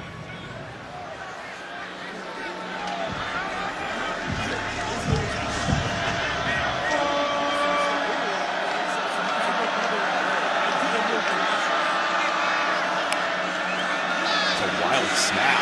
Sanders finally ends up with it, and D. Winters once again shoots the gap. There's a marker in as well. Block, I believe, between left guard and left tackle. Personal foul, chop block, number 54 and 66, offense. 15-yard penalty, still first down. Right on it. Yeah, it's right here, and you cannot engage. You can see the left guard Huffer get engaged, and once he is engaged, Miller comes down and cut blocks, which turns into a chop block. But look at D. Winters flying in. You know, this is a fast flow. We saw last week Baylor actually use all that speed against them, right? But you let them put their cleats in the ground and come flying, Winters explodes. Rocco Becht to throw down the middle, and a beautiful grab by Hanukkah, who took a shot across the 40. About the true freshman Becht. Pretty good throw here. First completion. I think his dad's somewhere screaming, "Hey son, throw to the tight ends." His dad Anthony, one heck of a tight end collegiately for over a decade at the NFL level, and he puts it where his big tight end can go up and get it. When in doubt, find the tight end and put the mouthpiece on. Yeah, dad's clapping more than his son right now, that's for sure.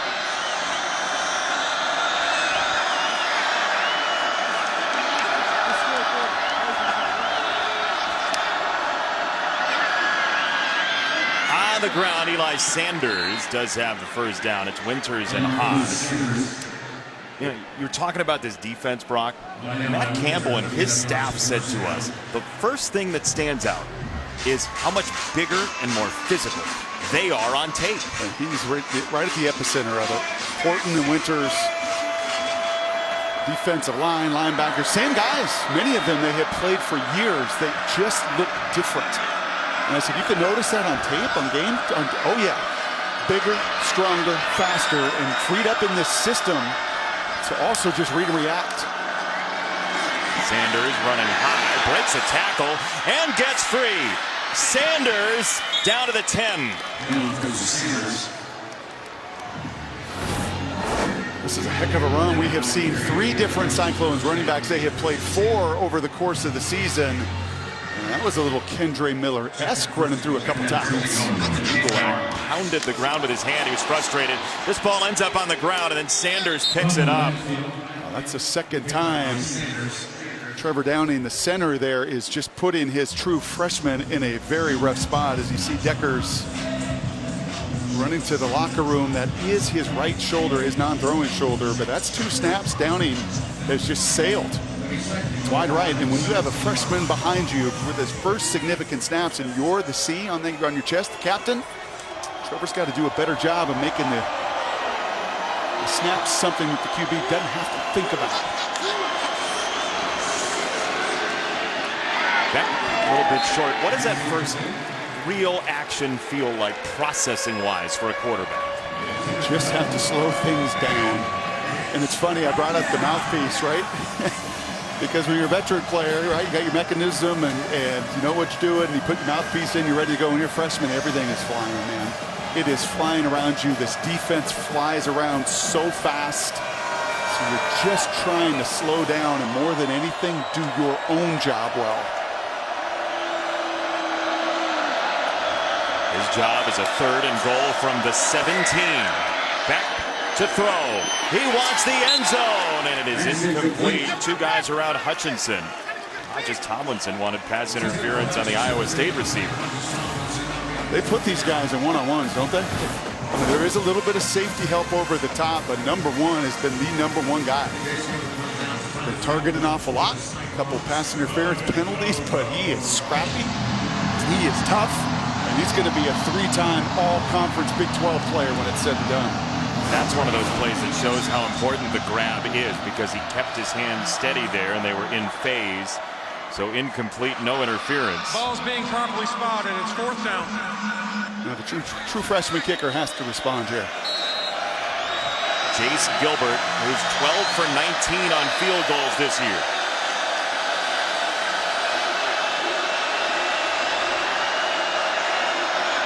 From 35 in the hash mark. And that sails again.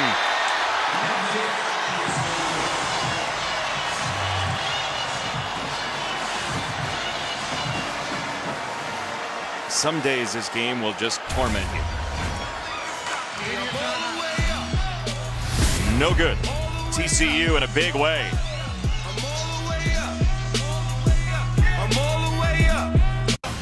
Watching a football team eat Thanksgiving dinner, I mean, that should be an Olympic sport. Let's be honest, they can put it away. This is the TCU football. You gotta do this. A lot of people that are hungry. You see, you even get the tutorial there on the video. How about that? What you gotta do. Max Duggan in the offense, getting the ball, and this is an incomplete pass deflected by McDonald. The score a little deceptive of what Iowa State defensively has actually done to Max Duggan. Took a couple haymakers early. The explosion of points. But really from the second quarter on, this defense has done what they've largely done to Max in this TCU offense over the years. Right, the pick 6, couple missed field goals, a snap over the puncher's head. And this defense continues to respond and play. TCU's really not gotten that run game at the center of it going. This is Kendre Miller, and he's got a bit of an avenue. It's a gain of 3. Yeah, 34 points off of 191 yards is not your typical fare. Oh, it was about 150 after the first 15 minutes. Yeah, that's right. This is a proud crew that's played a lot of defense together. The best statistically on paper by far in the Big 12. Coming into this game, they were 6 for their last 39 on 3rd down, the opponents for Iowa State. And they've been pretty good again on 3rd down today.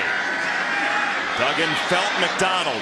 Throw comes near side with some contact, and Savion Williams it from the turf. What an adjustment. This is just a veteran QB, and once again, a little bit of pressure on the right side, saying, okay, I'm going to give my guy a chance. I believe in the personnel around me, and that time it was Williams just in a one-on-one. I'm going to put the ball up and trust my guy can go get it. A 38-yard hit, and now the patience of Kendre Miller. Boy, that is such an intelligent run for 9. Savion Williams, another one of those guys that is just body beautiful that you see at practice yesterday as we watched. He's 6'5", he's 215. It's been physical on the edges, and he just gets enough of a push away from the corner purchase, but more importantly, the hands to snag it. Again on the ground. And again, it's Kendre Miller. Before the season, Malcolm Kelly, the outside receivers coach for TCU, said to Savion Williams, use your body more. It is an asset. And I think we've seen that this season.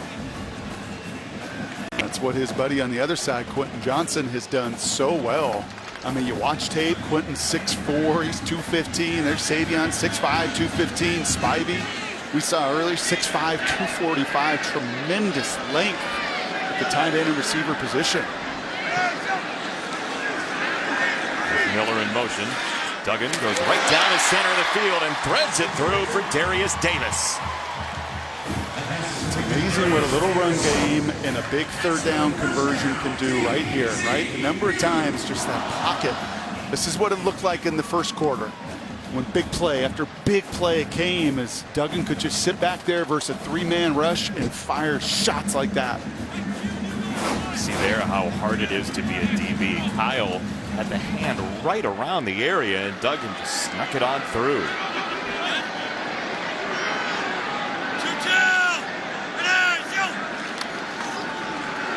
Duggan peeks behind Miller.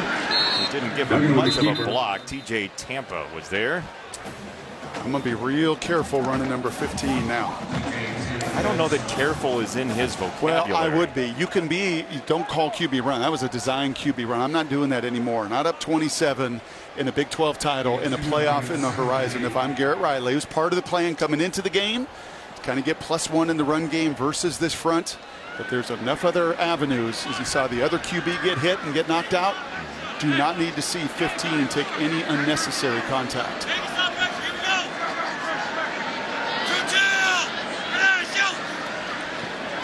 That's that toss. It is Savion Williams looking for the corner.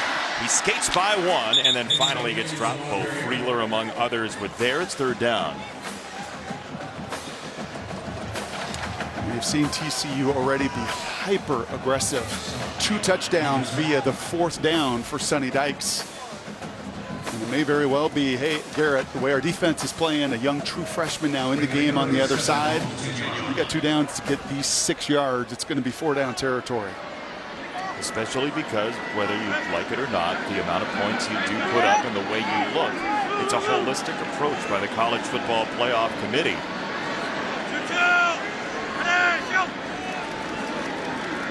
Duggan with the pump and the throw, and that is a little bit off the mark, but a flag comes in.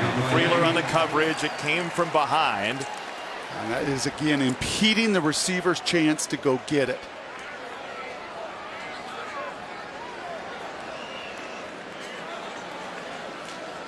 And that's Spivey again. Similar concept they've run a couple times. Little option, take a vertical. Pass interference, number 17, defense. The ball will be placed at the 2-yard line. Automatic first down. Freeler doesn't like it, but you're going to see Spivey come in here and then go vertical. He's done this a few different times today. And it's just the hands right there. And once you start to impede his opportunity to go get it, Freeler doesn't like it. And it's hard because we've seen a bunch of this today, right? Hands, both receiver and DB on both sides have been very physical. Well, he's 6'5", 245. I mean, you have to do something to get in his way. And Freeler flagged for that. It's 1st and goal from the 2.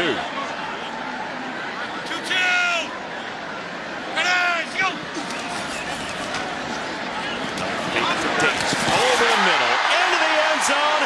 It's a touchdown, Savion Williams.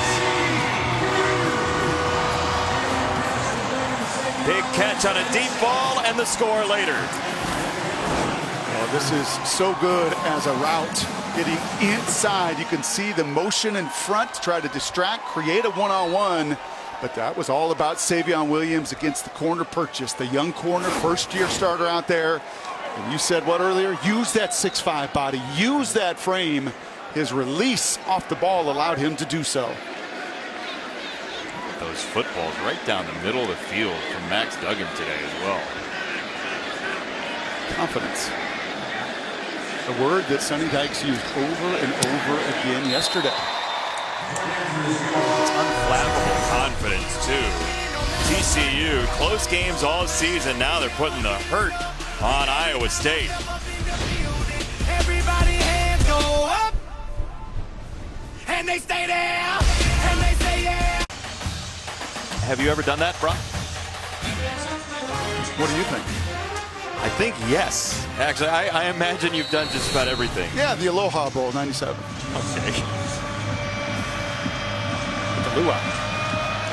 Pictures or it didn't happen. Noel back to receive, and after that wonderful story, we're going to step aside. TCU up big. More to come on the 97 Aloha Bowl next.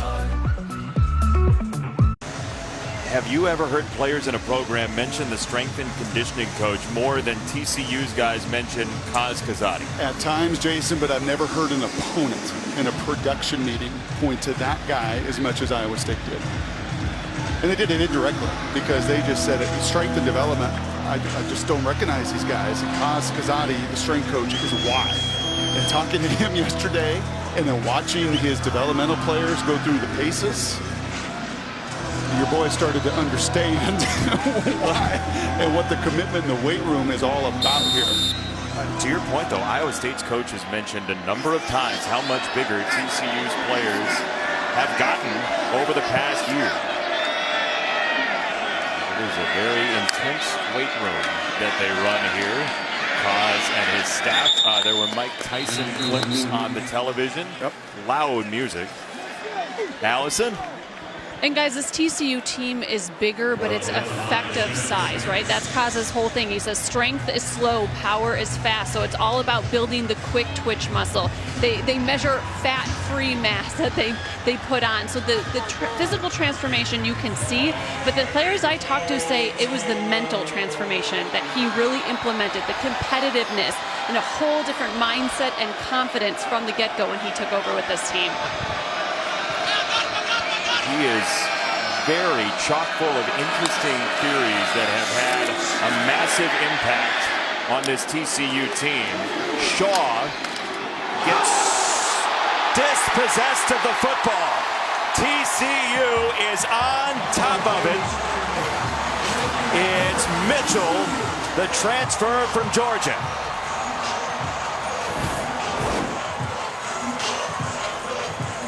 Look at the amount of purple uniforms populate your screen. It's the tackle right there, the head on the football, and then it's 1, 2, 3, 4, and that is Stewart, the junior backup corner. And watch Kaz's reaction right here. It's about speed. It's about getting to that football, and it's about playing in a frenzy, and he loves it. I'll tell you the one thing that I love that he said yesterday, because we hear all about, right, this kind of mental strength and conditioning and what all that looks like. And he said, what? If you put those things in silos, you don't get it. It's all of it that comes together within the program to build the kind of team he's put together. Duggan with a line drive. And that gets to about the 30-yard line to Nowell. He also said, look, part of my job is just to get the players on the field. Players need to play. Yep. And they have. I mean, they have missed 4 starts this year. Bradford missed 3, the safety during the season. Davis a week ago with the hand injury, and that is it. Every other Horned Frog available week in and week out. Truly amazing what they have done. Never seen it. I have never in my 14 years of college football ever seen a team this healthy through an entire 12 games. Never. Never. Jason, one guy, your receiver, Darius Davis, last week. Everybody else, running backs, linemen. I know Quentin Johnson hasn't played today, and they've had to baby a few, rightfully so. But that man right there and the work they do off the field. And Duggan even said it yesterday, yeah, I'm twitchier and I'm stronger than I've ever been. Strength coaches matter.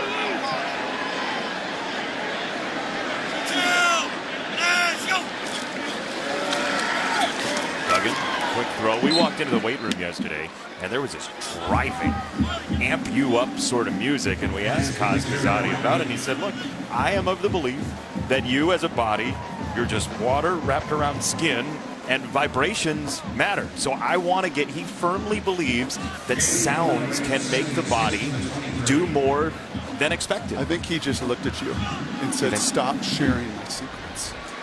Okay, so hard rock is really the secret we can't share. Thank you, Brock. Great teammate alert going off in the background.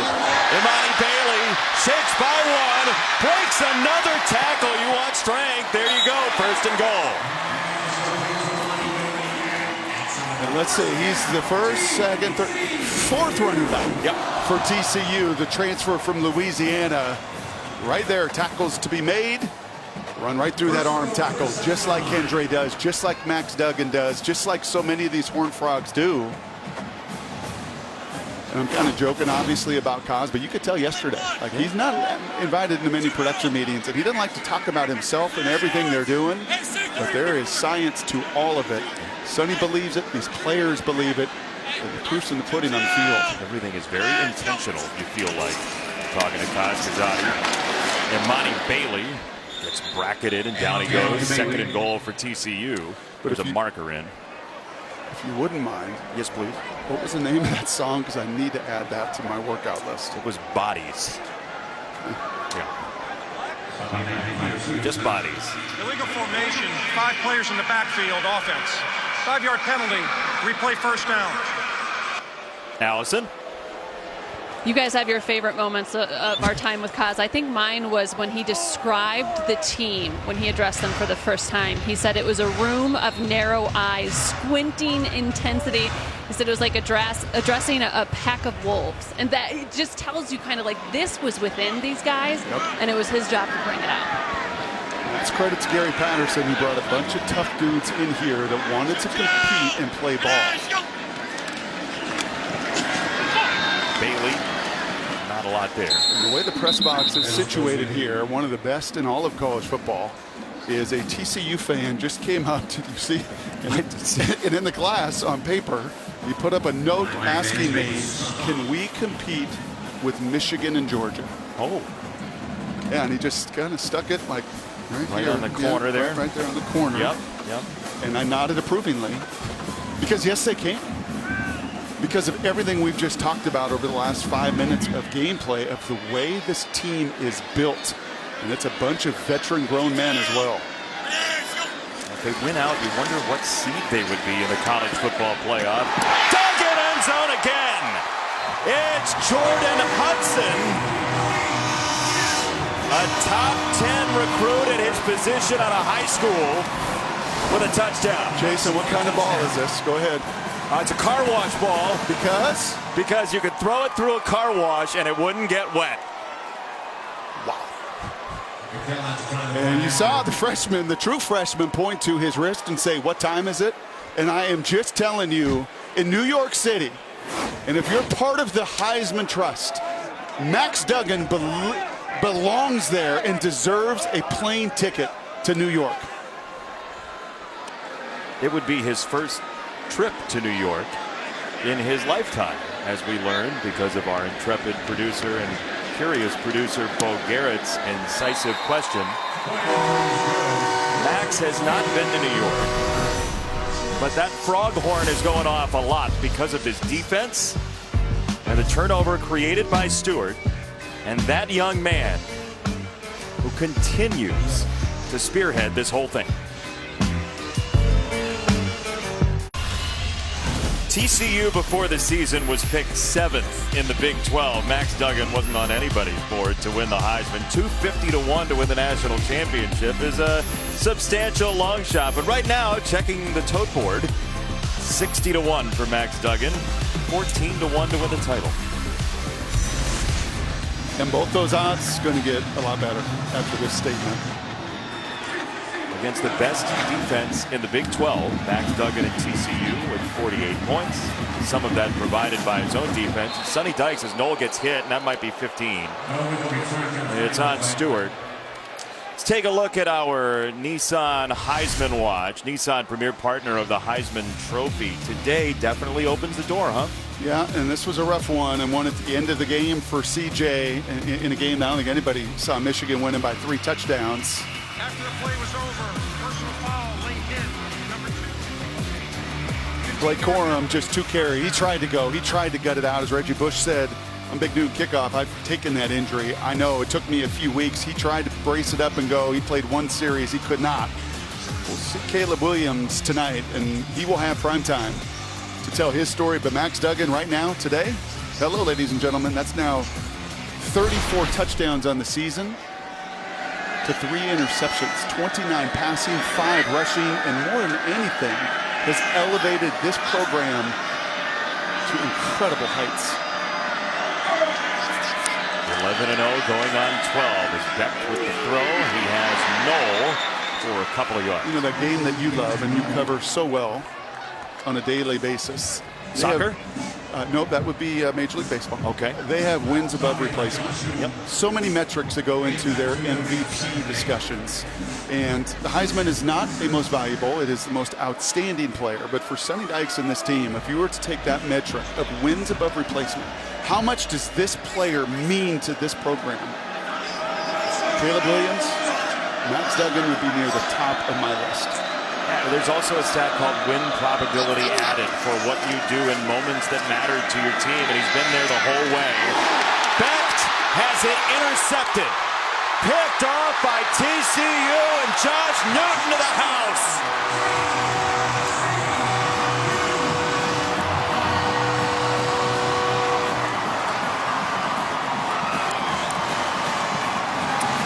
Yeah, this team is, they're just flying. You're going to see the shallow cross here, the true freshman Becht. He's been terrific so far. This throw just a little bit behind his receiver, Stanley, and in a snake-bitten season at every turn for the Cyclones. It may be worst case of all tonight, as that ball falls right into the arms of Newton, and like his buddy Bradford earlier, to the house. Joe Gillespie said to us yesterday, he said, well, when we're talking about communication, we have more DBs on the field than anything else. And right now it feels like they have 9 on the field at the same time, the way these corners are playing, and the safeties as well. Extra point is good. That's a double nickel. Campbell doesn't get beat like this. Doesn't happen. We'll tell you how little it happens around the corner. TCU, 48. Josh Newton, the transfer from Louisiana Monroe, with the pick 6, the second one today for TCU. And time now for Above and Beyond, sponsored by Jersey Mike's. Be a sub above. It's the TCU defense today. They were flying a couple weeks ago. That's Quinn Ewers in Texas. Right, they throttled them, their offense anyhow, less than 200 yards. But tonight it's the takeaways. It's the touchdowns after those takeaways for Joe Gillespie. Baylor humbled him a little bit last week. 500 yards of offense, went up and down the field against Joe's crew. He said it. He said it to Joel Klatt about a month ago. He says, I feel my defense coming. A lot of moving pieces, so many new parts, totally new scheme. Feel them coming. A week ago was a step back. Today is yet 2 steps forward. If you missed some of those defensive plays, here they are. Just aggressive. Like, this is a crew whose linebackers lead the team in tackles for loss, not the defensive line. Put their heels at 5 and they come downhill at you. There was a young, inexperienced quarterback throwing the first interception for 6. But they're just in your face. I mean, look at all of these highlights, right? They're constantly hitting you. They're getting to the football. And when that ball is up in the air, it's going the other way. And it feels like, remember that game in Manhattan we had earlier this year? Kent State, Oklahoma State. Where all it was purple? Yep. Feels the same way for these 2 young quarterbacks. First Deckers, and now for Rocco Becht. Hoffer just threw away a TCU player. Norton is hurt. Downstairs, Allison. Well, it is a shoulder injury for Hunter Deckers that it's taken him out of this game. They were hopeful he would be available after he came out of the locker room, but after testing it out, throwing it around a little bit, he's unable to finish the game. Allison, thank you. That is not good news for Hunter Deckers, who has thrown himself at this season, and the dice have not come up his way a whole lot. Very talented young man who will be done for the day and for the season. This is Silas, and he's tripped up in the backfield. A couple of yards maybe diving forward. It's third down coming up. And I think if you look back at that Kansas State, follow us against Kansas, Tim Brando and crew. We left that building and go, wow, that was one of the biggest statements in the conference this season as they throttled Mike Gundy and did something to him not done much before. You can make a case here tonight for what Sonny and TCU and this defense have done, a very similar story. The fourth quarter will tell you exactly how often Matt Campbell and Iowa State has a flag down. The fourth quarter is not going to happen just yet.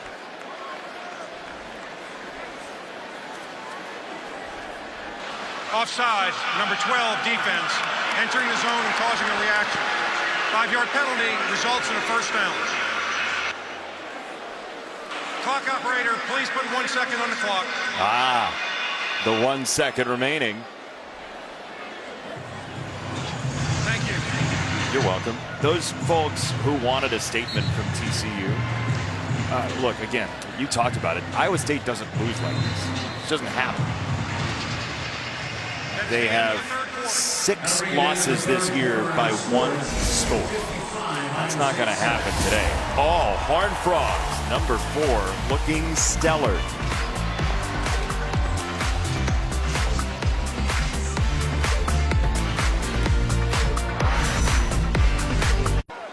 Welcome back to Fox College Football, sponsored by Geico. TCU up huge, 55 points on the board for the Horned Frogs in their regular season finale, and Eli Sanders breaks away for Iowa State. He's down at the 21. That was Obi Izor with the tackle. 43-yard run for Sanders, the freshman from California. A couple nice runs for him today. Breaking tackles. Excited about Silas and Sanders. Last year coming into the program, trying to fill the enormous void of Breece Hall. His better outputs of the year. I think back to David Montgomery as well. Before Breece Hall, this has been a very sturdy running game. So we told you it is very rare that Iowa State gets blown out like this. It's the most points they've given up in 7 seasons. Wow, most under Matt Campbell, certainly. They will reset. I mean, this team, which went to the Big 12 title game just 2 years ago in the odd COVID season, young players on his roster. This is a run for Silas, who breaks away from a tackle and scores. Touchdown for Deion Silas for Iowa State. Well, the big runs have come in this occasion, just running through contact, something that you have got to do. There are times you can block guys up, and especially downfield. Look at that, an excellent job by the Cyclones down the field, but it's breaking that initial tackle there by the 5'8" Silas. Powerful back, and a pretty good 1-2 punch there from Sanders and Silas to put 6 on the board. Last touchdown for Deion Silas before today was game 3 against the Ohio Bobcats.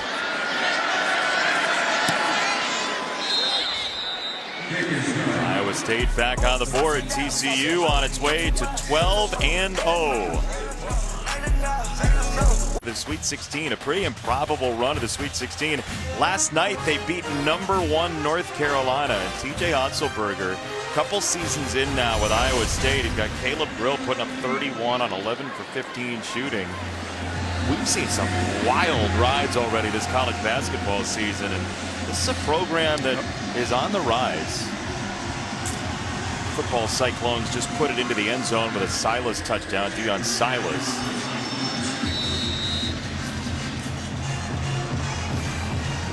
Keegan Shackford, freshman kicker, to boot it away.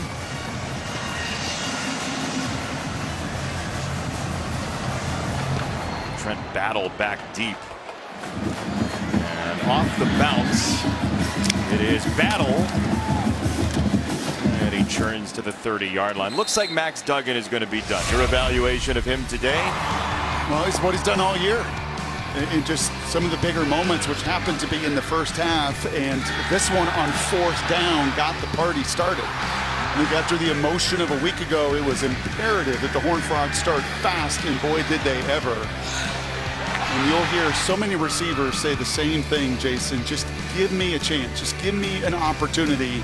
And you can see the 57-mile-an-hour fastball, the rocket shot right there.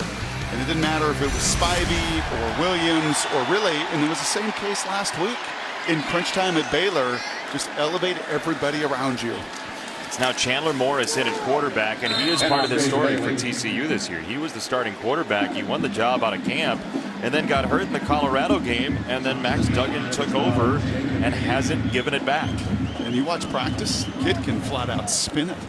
I mean, Sonny and Gary Riley said the same thing to us. Like, yeah, you could see if you watch practice why he won the job in the spring and fall.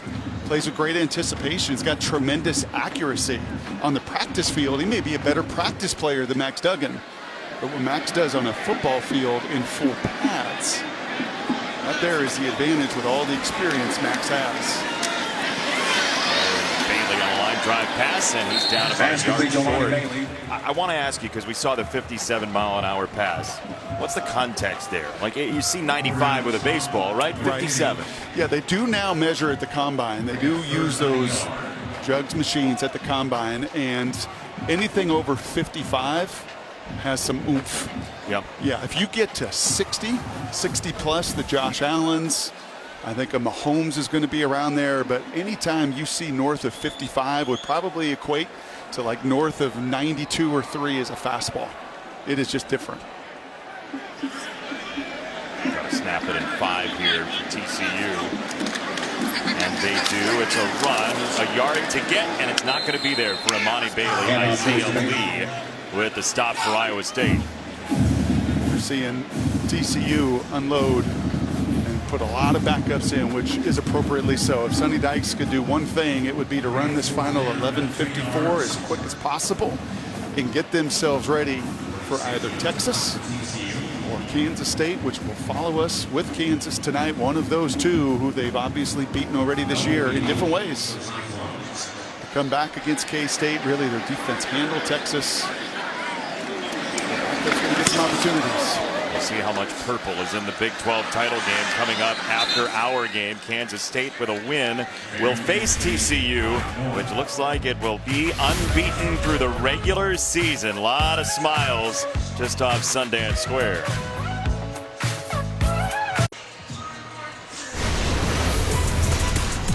TCU in a big way right now, and we'll see if it's Kansas State or Texas that the Horned Frogs will face. Interesting either way. Kansas State with a win tonight will be in the Big 12 title game. And I think all of these 3 foes that are left can all play when they're on excellent defense. Texas's defense has come to life the last month in particular. TCU fans and Kansas State fans will recall that Kansas State had Adrian Martinez get hurt very early in the Kansas State TCU game. He came out, Will Howard came in, he got hurt as well in that game, and that was the big comeback from 18 down in the first half.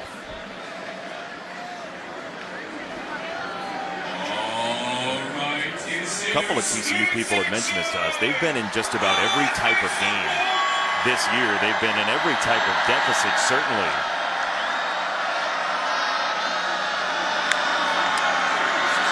Sanders down that alley again, and another gash play similar looking to his big run a moment ago. Yeah, and a nice job there by Tyler Miller, the big left tackle, 6'8". When they've had this run, most of them have been on the backside cutoff. A nice job there by Tyler, just a redshirt sophomore, 6'8", 315. And that's some of the story between these two programs. TCU is loaded with seniors. TCU is basically Iowa State last year. I mean, loaded with seniors across the board. was Iowa State a year ago as they throttled TCU the last game of the season. And TCU's age and strength paying dividends tonight.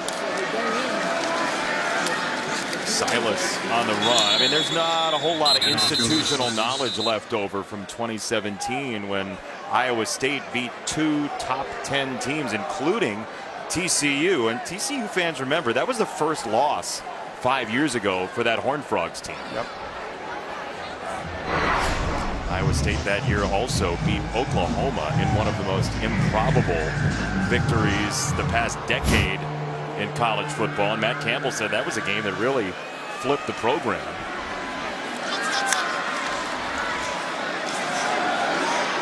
Knoll will throw. Incomplete.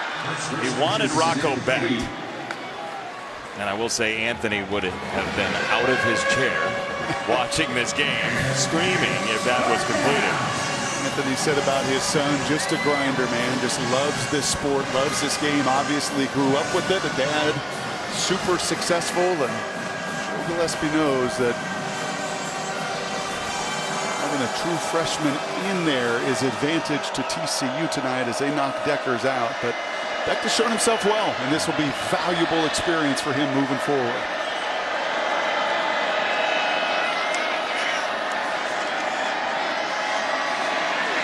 Rolling to the right, signaling to the receivers, to the sideline, and incomplete.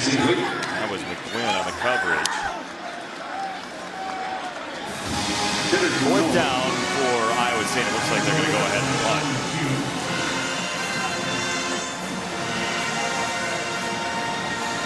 Safe, safe, safe. Keep defense on the field. Punt for the Cyclones. Gunnar Henderson will be back for TCU. TCU coming off just the second ever 1-point win for a top 4 college football playoff team. Didn't want to play a close one today, and that's nice punt coverage by Iowa State. 9 and change to go in Fort Worth. A lot of talons out tonight. 55-14, the Horned Frogs big. You're up to the moment college football playoff rankings. Georgia got by Georgia Tech, trailed early, was up 3 at the half. Michigan obviously with the massive win over Ohio State. What's your headline right now? Chaos. I think we may be in store for a 2-loss team. The first time ever making the playoff. We'll see what USC does later tonight as well. We'll see the Trojans in the Pac-12 title game with maybe an Oregon team that's going to take another loss. Is Michigan the #1 seed in your mind? That is an impressive win today. I mean, if you would have told me before kick somebody in that game was going to win by 21, I would have bet the farm. At home, after the loss a year ago, it would be Ohio State on perfect weather conditions. Joel and Gus and Tom Rinaldi had a beautiful day in Columbus, and Michigan just romped them in the second half. It's a run, and it's Imani Bailey just getting tripped up at the 25 by Freeler. Allison downstairs, what do you have? Well, Brock mentioned chaos, right, with the playoffs here. Do you think there's a path if TCU were to fall next week in the Big 12 championship game? Could they still get in the top 4? I think so. I mean, 5 wins over ranked opponents. This tonight, this statement for Sonny Dykes. I mean, what obviously what happens around them, what does it all look like? What does the game look like? I mean, there are so many variables there, but I don't think that's outside the realm of possibility. No, not with the way Michigan beat Ohio State today. This throw on the run from Morris. Look, if USC were to lose either tonight or next week, you end up with a bunch of 2-loss teams. You could have a pocket of 4 1-loss or 0-loss teams, and at that point, you kind of, unless LSU beats Georgia, you kind of have to include all of them, don't you? Well, I mean, with Clemson losing today, with Ohio State losing by 21, and yes, I think Gary Riley, after he's done calling plays here, will go back and watch his big brother USC tonight. Down goes Battle, twirled around by Orange. There is a marker down.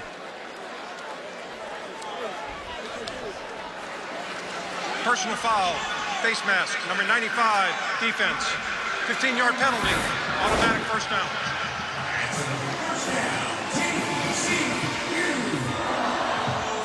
Yeah, that's not the knock-knock joke involving Orange that you'd like to be a part of.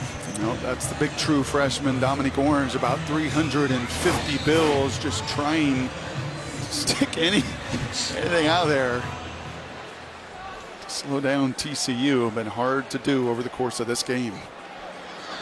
Isn't it amazing, though, how things have changed even just today with Clemson going down and with Oregon possibly going down. They were driving against Oregon State. This is on target for Nowell.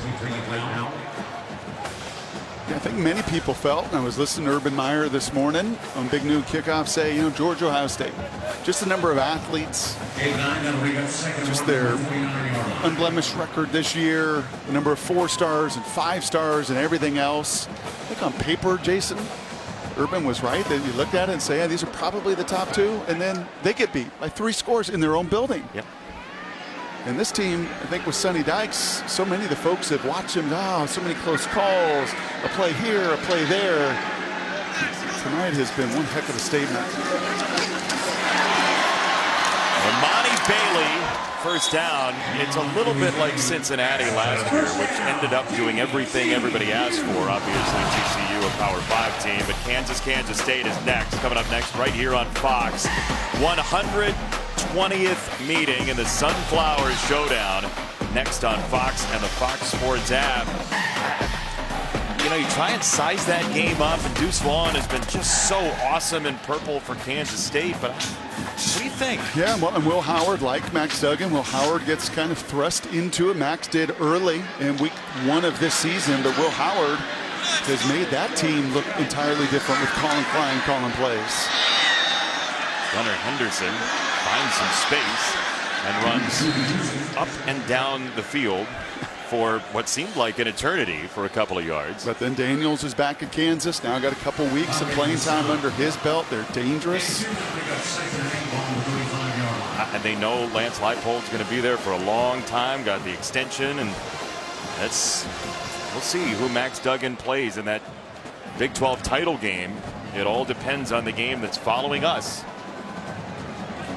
Kansas State. I think a few Longhorns fans will be watching that one tonight too. I think you're right.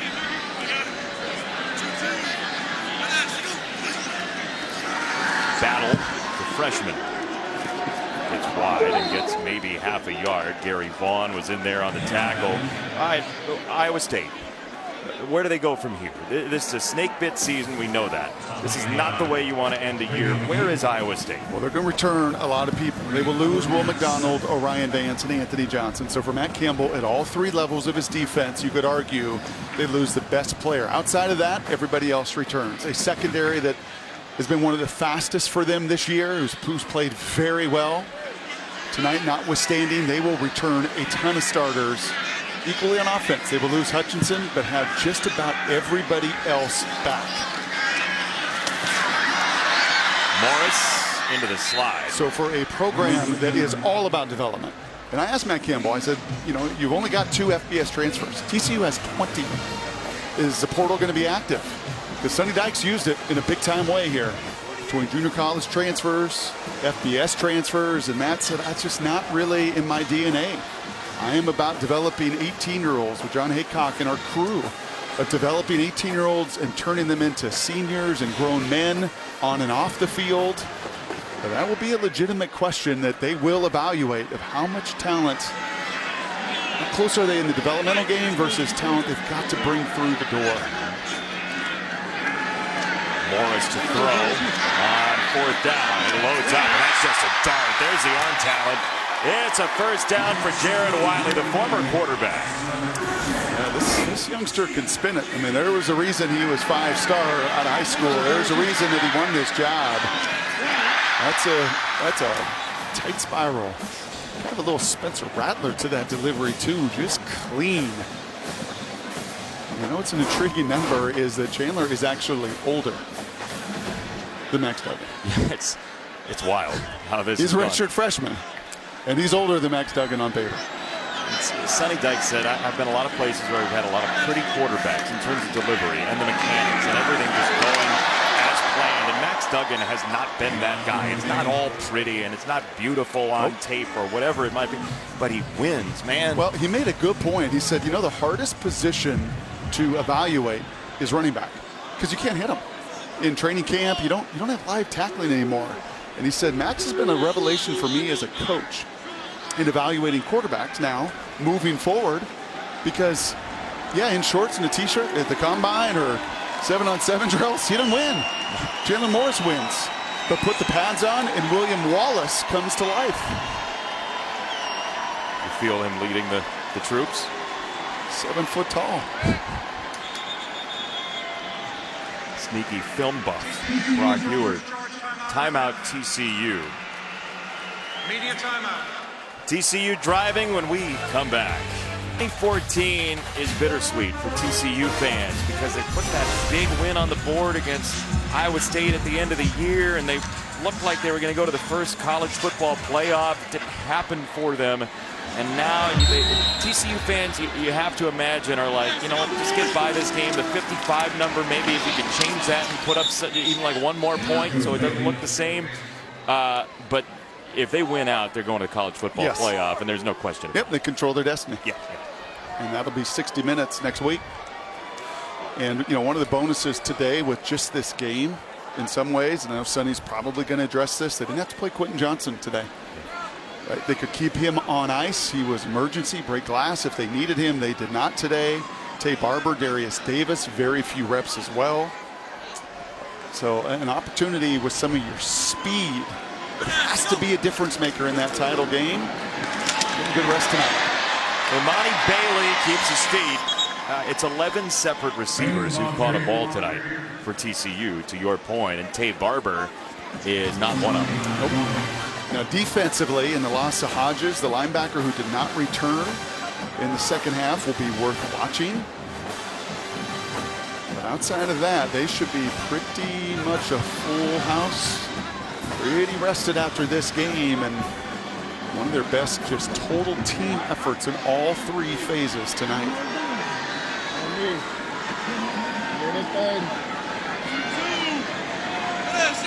On 3rd and goal, Morris throws, end zone for another touchdown for TCU. And Jordan Hudson having a career night. That's number 2 for him. That word I used, anticipation. You're going to see this route break open, but watch when Morris throws this. There's a lot of clutter, and he throws him open. Does he, the true freshman Hudson right there. Second touchdown of the season. Anticipation and accuracy. Those are the 2 gifts of Chandler Morris. He showed him on that drive. That Froghorn has gone off quite a bit. Is that what that noise is? It is. It's the omnipresent Froghorn. Hope it doesn't affect the aquatic life. We take a look at our Pacific Life game summary, unfazed, sponsored by Pacific Life, celebrating and creating financial security for more than 150 years. This felt like last week, but it was 59 minutes ago. And the play clock, that was a 4th down conversion, a big run. And truly, it was the early rounds where it was an onslaught of purple. Explosive plays offensively, that pick 6 defensively. And then it just went from bad to worse for Iowa State. Couple turnovers. TCU turns into points right there. The 3rd touchdown pass of the night for Max Duggan. Here's the 2nd pick 6. First time that's happened since 2009 for TCU. And as I said, man, in every single phase of it, championship teams play complementary football.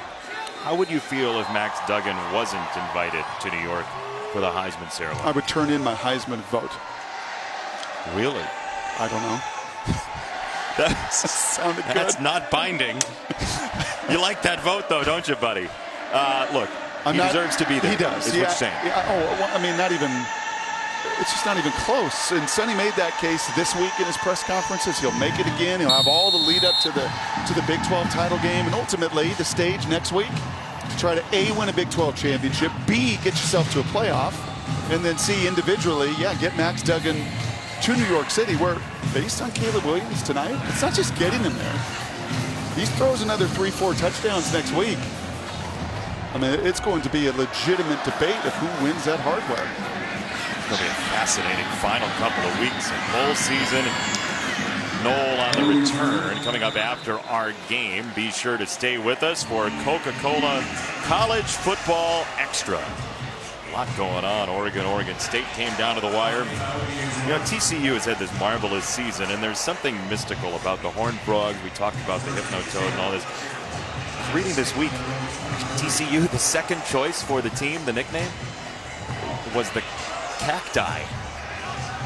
It's such a sedentary plant, and the Horned Frog just sounds so menacing when you have a season like this. Did not get to that in my game notes. They were named the Horned Frogs because the field back in the day was covered by these lizards sometimes. They'd have to like clean them off in order to play football. That's how they became the Horned Frogs. And here is your college football playoff ranking update. Wow. Circle some losses. Yeah. And by the way, that A&M, LSU tonight, and LSU's down 7 right now. Sneaky feeling about that one. It's going to be, yeah, because everybody's done. They've written Jimbo off. It's a disaster. It's a mess. Can't play. Can't do anything. Outdoor games are weird, man. Well, I know you're going to be watching one of them specifically tonight, and a couple. It's going to be a multi-screen situation the next couple of weeks. We will be in Las Vegas for the Pac-12 title game, and that's going to be huge. You would imagine if USC wins tonight, it's going to be huge anyway. What a season, though. I mean, as you sit back and reflect, like Sonny Dykes told us he did for the first time, really, this past Tuesday. He finally sat in his chair and thought backward. And he said he's never gone this long in a season without doing that. Right? Because he's had so much fun. I mean, this is the players have taken over this team, and he knows it, and he's just steering it. Max Duggan, D. Winters, offense, defense, Buddy Griffin, Kell. I mean, they've taken over the locker room and taken over this ride, and that's what you want as a coach. Griffin Kell is everybody's buddy here in Fort Worth right now. Double clutch and throw, that's incomplete. How about this for college football, too, by the way? And we'll see with SC Notre Dame tonight. Yep. I mean, this isn't Clemson. This isn't Alabama. We'll see about Ohio State. There's going to be some new blood.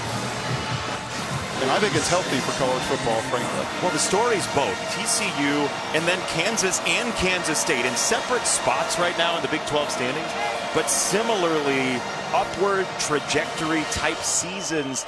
And Kansas State kind of came out of nowhere, too. Yes. And this TCU team picked preseason 7th in this Big 12. Sonny Dykes told us, said everywhere else I've been, we got picked last, so 7th's an improvement.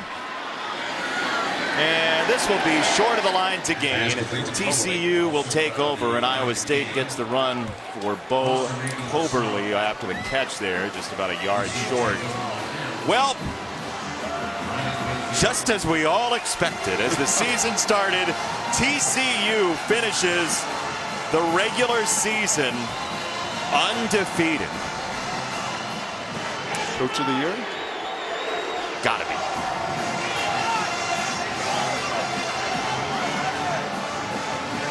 Or I will turn in my vote.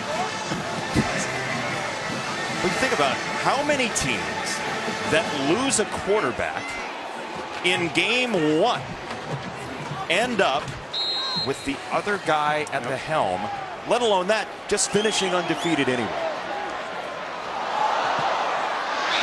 This is not exactly the postcard that you want to finish on, but TCU, gritty, gutty, tough, falls on the ball and takes win number 12 with them. The Horned Frogs are going undefeated into the Big 12 championship game next week.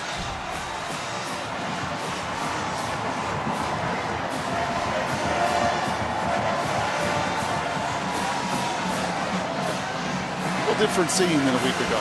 It's a more casual finish.